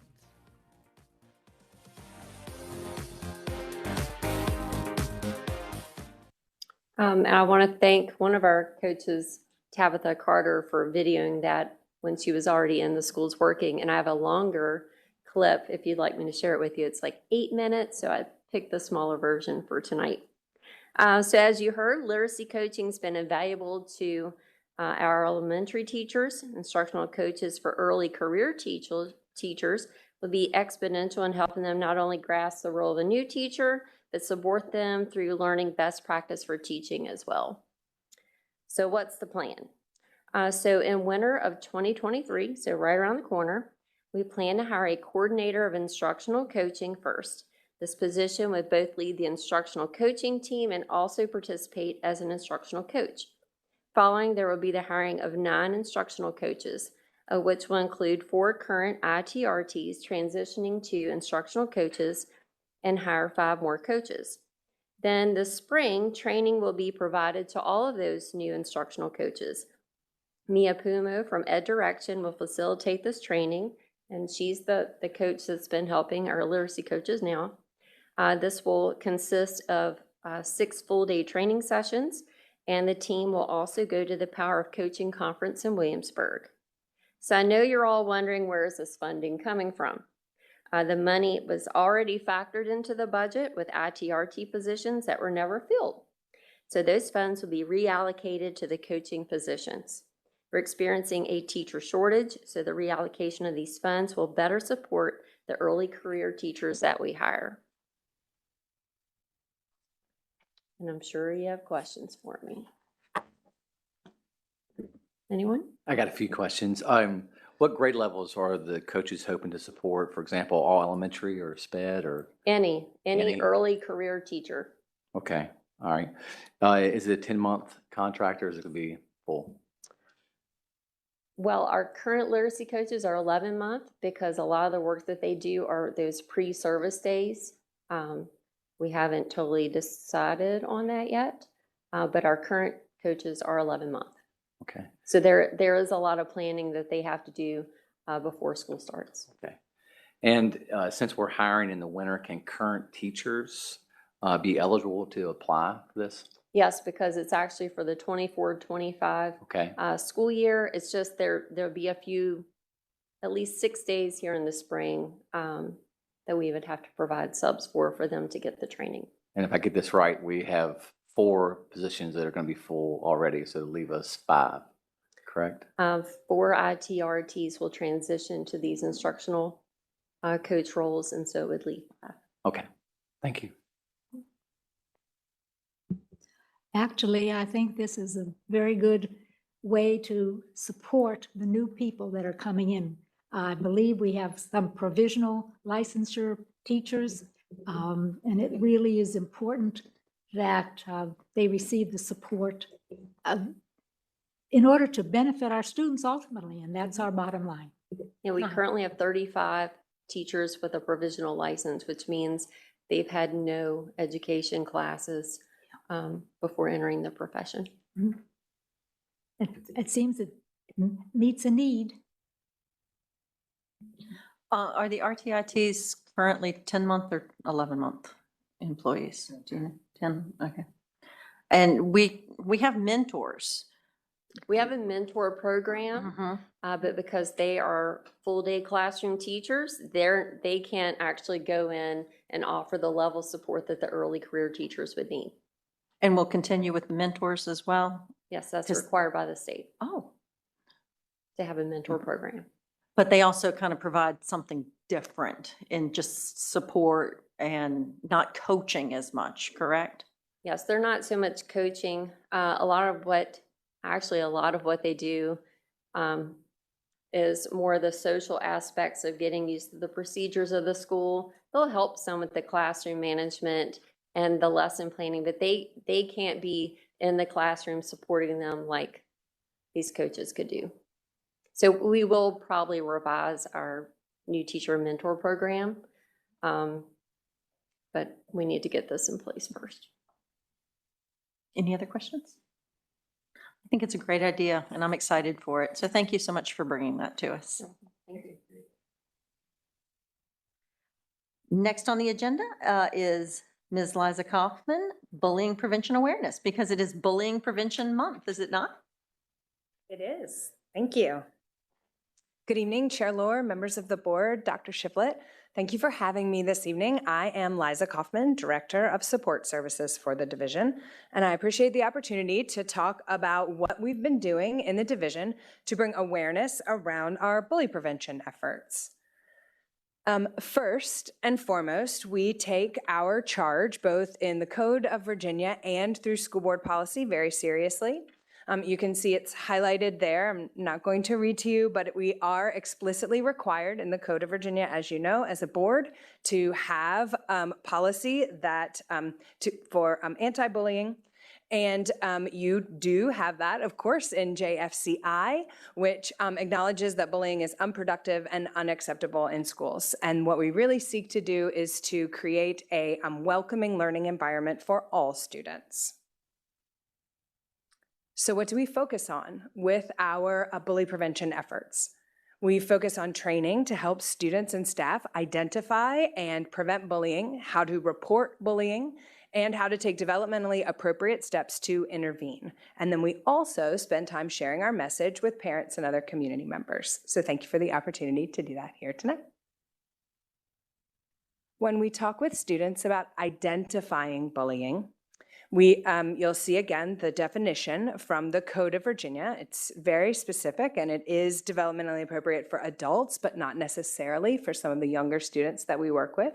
So we usually use the shorthand version with students that when there is a conflict, it may or may not be bullying. That doesn't mean it isn't serious. That doesn't mean that people's feelings don't get hurt, or we might not need the support of a school counselor or an administrator to work through that, but it may not meet the definition of bullying, because we talk about bullying as having three elements: power, a real or perceived power imbalance between the people involved. There needs to be a pattern, that it is a repeated something over time, and there needs to be purpose behind it. The Code of Virginia says it needs to be intended to harm, intimidate, or humiliate the victim, but we talk with students about power, pattern, and purpose in behavior to be considered bullying. We also work with students on how to intervene and report. A lot of the messaging that we've been using this year with students is the see something, say something. Of course, that's really important in law enforcement and our threat assessment work, and how do we build good relationships and trusting relationships between the adults at school and the students. And so we talk with students about, you see something, you say something, either in the moment to go from a bystander to an upstander, or to a trusted adult. And so we work with students, our school counselors and our administrators work with students to help them have phrases to use, like please stop, that's not okay. Things that are not, that are designed to stop the behavior, but not necessarily to escalate the conflict. Our school counselors, in large part, have been leading a lot of the efforts in the local school buildings, supported by committees of teachers and administrators. These are just a few of the things that have been going on. A lot of it was last week, but it also continues throughout the month. So at one school, the school counselor worked with students in her guidance lesson, and they traced their shoes on orange paper, and they wrote out steps that they were going to take to commit to showing school unity. Our classroom read alouds are happening a lot in school guidance lessons, and with some extra doses about kindness and respect this month. blog posts and articles in school newsletters about bully prevention, and morning announcements. Bully prevention is something that's on our mind all the time, but we do take an extra time in October to make sure that it is on everyone's radar. In order to share our message with the community more widely, there have been anti-bullying messages in the local newspapers, on the local radio stations, and in the ETC publication that will be out, I think, next week. We have created a pamphlet to support our partnership with parents. A copy of that pamphlet is in your folder this evening for distribution. A lot of our specifically elementary school students have been using that pamphlet to share as a part of their lessons in classrooms, and then to go home with parents. And although bullying was never eliminated by wearing a specific color t-shirt or having a big demonstration one day, those kinds of special events do raise awareness, and they do get the community talking. And when somebody might be struggling with something, it does open a dialogue. So we have had a few specific community days last week. Here are a few highlights. Wednesday was Unity Day last week, and you can see that Lacey Spring Elementary took the chance to make their message heard to the community. At Spotswood High School, our Sources of Strength peer leaders led a We Belong Spirit Week, and you can see that Wednesday was Wear Orange for Unity Day. And there was some pop-up kindness displays at Montevideo Middle School. Our students took time to write on their Post-it what some kind words that they would want to hear at school. And you can see the message in the bottom corner, the I Heart FFA, right? That one comes out loud and clear. The smaller red Post-it above it said that they would want to hear that someone isn't weak because they cry, they're strong. And I think that's so meaningful to see what's on the minds of our kids, and how do we create that culture where people feel free to share those positive messages at school. Hello, my name is Lila Spitzer, and I'm a student at John C. Myers. Rockingham County Public Schools are united against bullying and recognizing October as Bullying Prevention Month. We invite our community to stand up against bullying and create a safe environment for all students. Every day we use our voices to promote trustworthiness, respect, responsibility, fairness, caring, and citizenship. In October, we recognize the important role we all play in keeping our schools safe places to learn and grow. Join our efforts so together we can put an end to bullying. No one says it better than our students. And we are grateful for our partners at the Harrisonburg Radio Group, who are running that commercial and a few others also recorded by our students throughout the month to help bring community awareness. Do you have any questions? Board members? Thank you for the opportunity. Okay, so I am the parent of a senior in high school. Oddly, I did not get this out of my child's backpack. But did we distribute it to middle school, or is there a way middle school parents can have access to this? Because that's really where this information about stopbullying.gov, that would be super helpful to especially middle school parents. So. Sure. If anybody is interested in receiving a copy of the brochure, I would be glad to have them reach out to me, and I'll make sure that they get one. And I can make sure that I distribute it to our middle school counselors. Oh, that would be awesome. Thank you. Sure. I know that October is Bully Prevention Month, but it should be every month needs to be Bully Prevention Month. So Yes, I know ma'am. that you're going to continue those all throughout. Yes, ma'am. We intend to do that. And in February, for another special occasion week, be on the lookout for Kindness Week activities in February. Thank you. Thank you very much. And I believe that concludes our information items for the evening. We will now move on to other business. School board questions and comments. Start again with Mr. Dixon. All right, good evening, everybody again.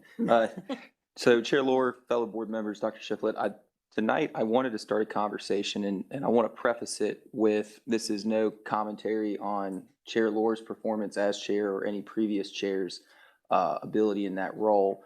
One thing I wanted to talk about is having watched a lot of school board meetings and being involved in the process now for a few months, with my background in policy, I missed that this board did not have a formal parliamentary process that we follow.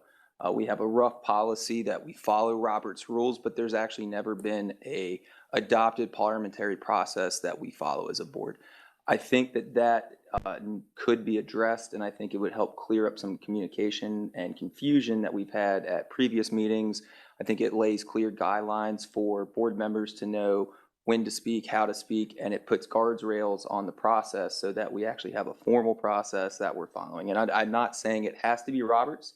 I think this could be a feasibility study. We talk to our legal counsel, we talk to other divisions that have done this, and we look at the best way what to implement if we want to go that way. But I wanted to start that conversation and just bring it to everybody. So thank you. Thank you. Dr. McQuilkin. Thank you, Chair Laura. We've heard a lot of wonderful things this evening. We're grateful for the people who have come forth with their comments and concerns during open comment period. We're glad to hear about the new program, and we're very glad to hear that we will get some support from Doctors Kastner and Harris for the strategic planning, because this sets the tone for the next 5 years. And it's good to have we know that it's not going to be top down, it will be community up. Thank you, Dr. McQuilkin. Mr. Cross. Yes, there's many people tonight that came and talked about redistricting. And so the next 2 meetings, we're going to be talking about the redistricting and looking as a board of what we're going to do on many different topics there. It's never a fun topic to address in redistricting because parents, for the most part, love their schools. And so, and as many of you said tonight, that you bought your homes specifically for certain school districts. And so we're going to do our best. One thing I did make a comment a couple meetings ago was about that we're having to address this because of the building that we're seeing in the county. So getting involved in all aspects of government, especially at the Board of Supervisor level, and looking at how many houses that we're building in this urban development in District 3 is one issue that is of a concern, and we've been looking at that as a school board level as well. What our numbers are going to be projected as they continue to build larger apartment complexes and townhomes and subdivisions. And so please also get involved there at the Board of Supervisor level, because that impacts us all as a community. And so, but for the next 2 ones, we're going to be talking about the redistricting. Our emails are on our school division website, so you can contact us that way as well with any questions. And so I just wanted to address that point tonight. One thing I did want to ask Dr. Shiflett, because I had asked a while back about this, is concerning the school safety. Is I was on a conference call probably 6 or 7 months ago with the school division that is able to have access to school cameras during an emergency when something happens at the school. So 911 dispatch would have the ability to look into the school cameras and see what specifically is going on, where it's at, what's happening at that school. It would also be able to help first responders be able to know where to go when they show up at the school. And we already have that camera access in Rockingham County Public Schools. And so I asked Dr. Shiflett if he would look into that. I think he contacted that superintendent of that division and has some other conversations, but I'd just like to know where we're at on that and what kind of progress we've had on that. Yes, I did contact, it was Peter Noonan, the superintendent, and talked about their process. And I've spoken with Craig Gillette, and he is investigating what we will have to do in terms of technology.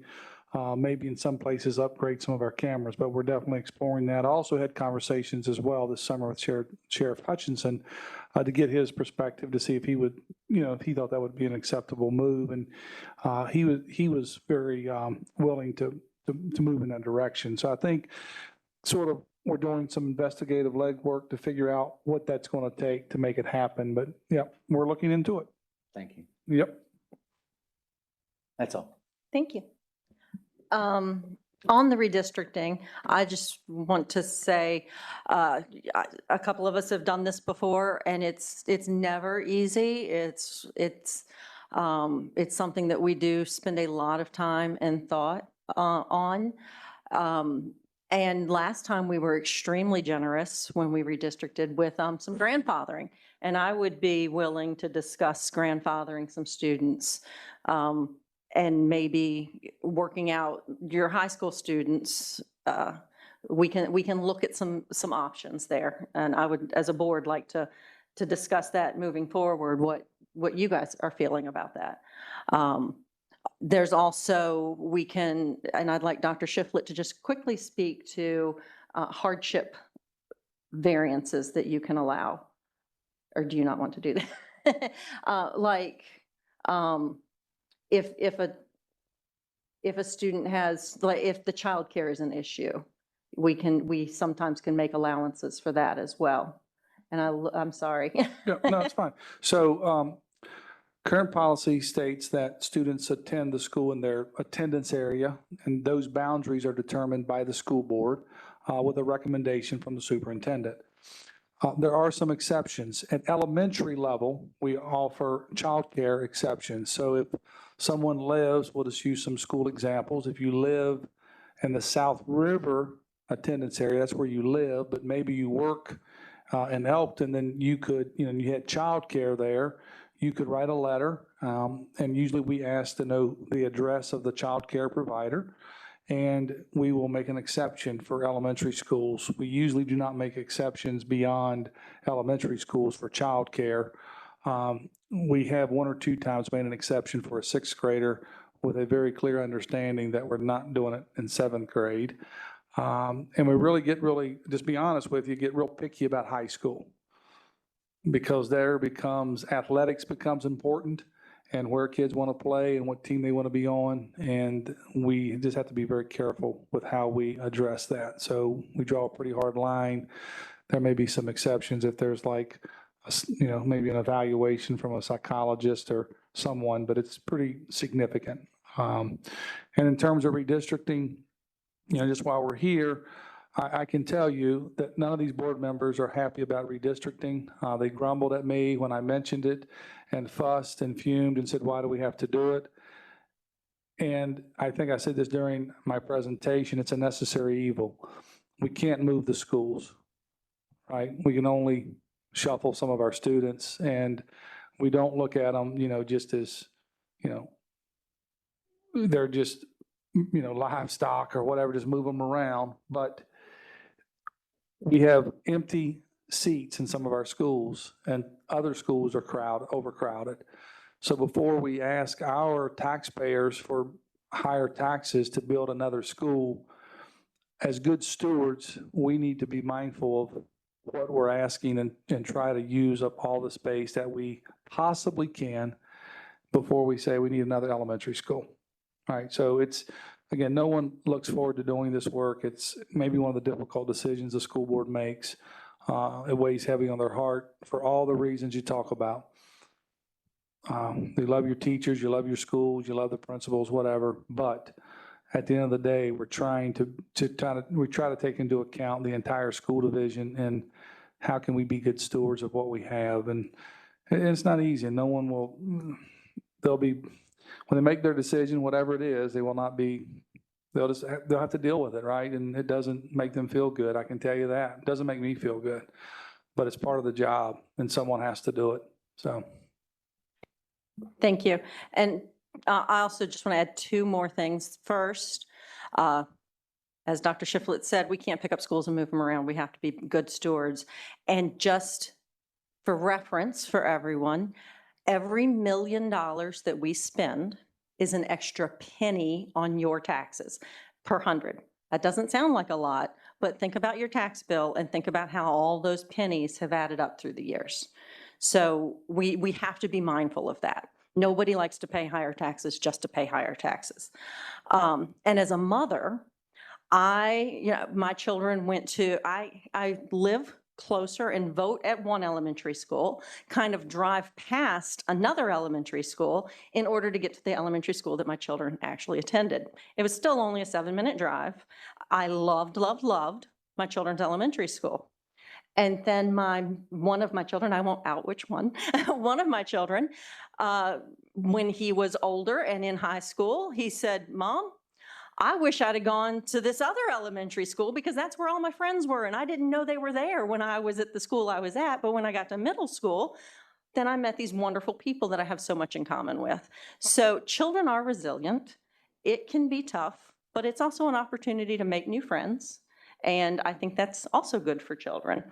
So we're going to try to do our very best, but children are resilient. So if you say, this is a great chance to make new friends. In fact, I remember a time that I pulled in I had a van full of teenagers, and we had been moved from our camping cluster, and we had to go to a new camping cluster, and all the kids in the van, you could hear it when we pulled in. Everybody was like, "Oh, look at all those people." And one kid said, "Look at all those new friends we get to meet." And everybody changed. And it was wonderful, and we had a fantastic time. So be mindful too as we move forward. Kids are resilient, and they copy what we say. Speaking of kids, do we have some students here tonight? You can just raise your hand and say, "Yes, we're students." Great, we have a couple. Thank you guys for joining us tonight. I think we are just about done. I will let Dr. Shiflett speak, but I did want to welcome you all and recognize you all for coming tonight, so thank you. Thank you. I just wanted to speak about the redistricting, and Chair Laura is correct. I don't know if I shared this story last time, but this is not the first time Rockingham County Public Schools has had to redistrict students. It happens every so often. And again, we watch the populations, we see where the growth is. But I remember when I was the principal at South River Elementary School, we had some students redistricted to Peakview. Now that Peakview's overcrowded, we probably wish they were back at South River. But anyway, I digress with that story. But this parent came in to see me. I know once or twice a week how upset she was about her kids going from South River to Peakview. But once her kids went to Peakview the fall, she came back and said, "My kid's doing a great job at Peakview. It's a wonderful school." And I knew that, right? I knew Peakview wasn't quite as good at South. I'm just kidding. I wasn't the principal there.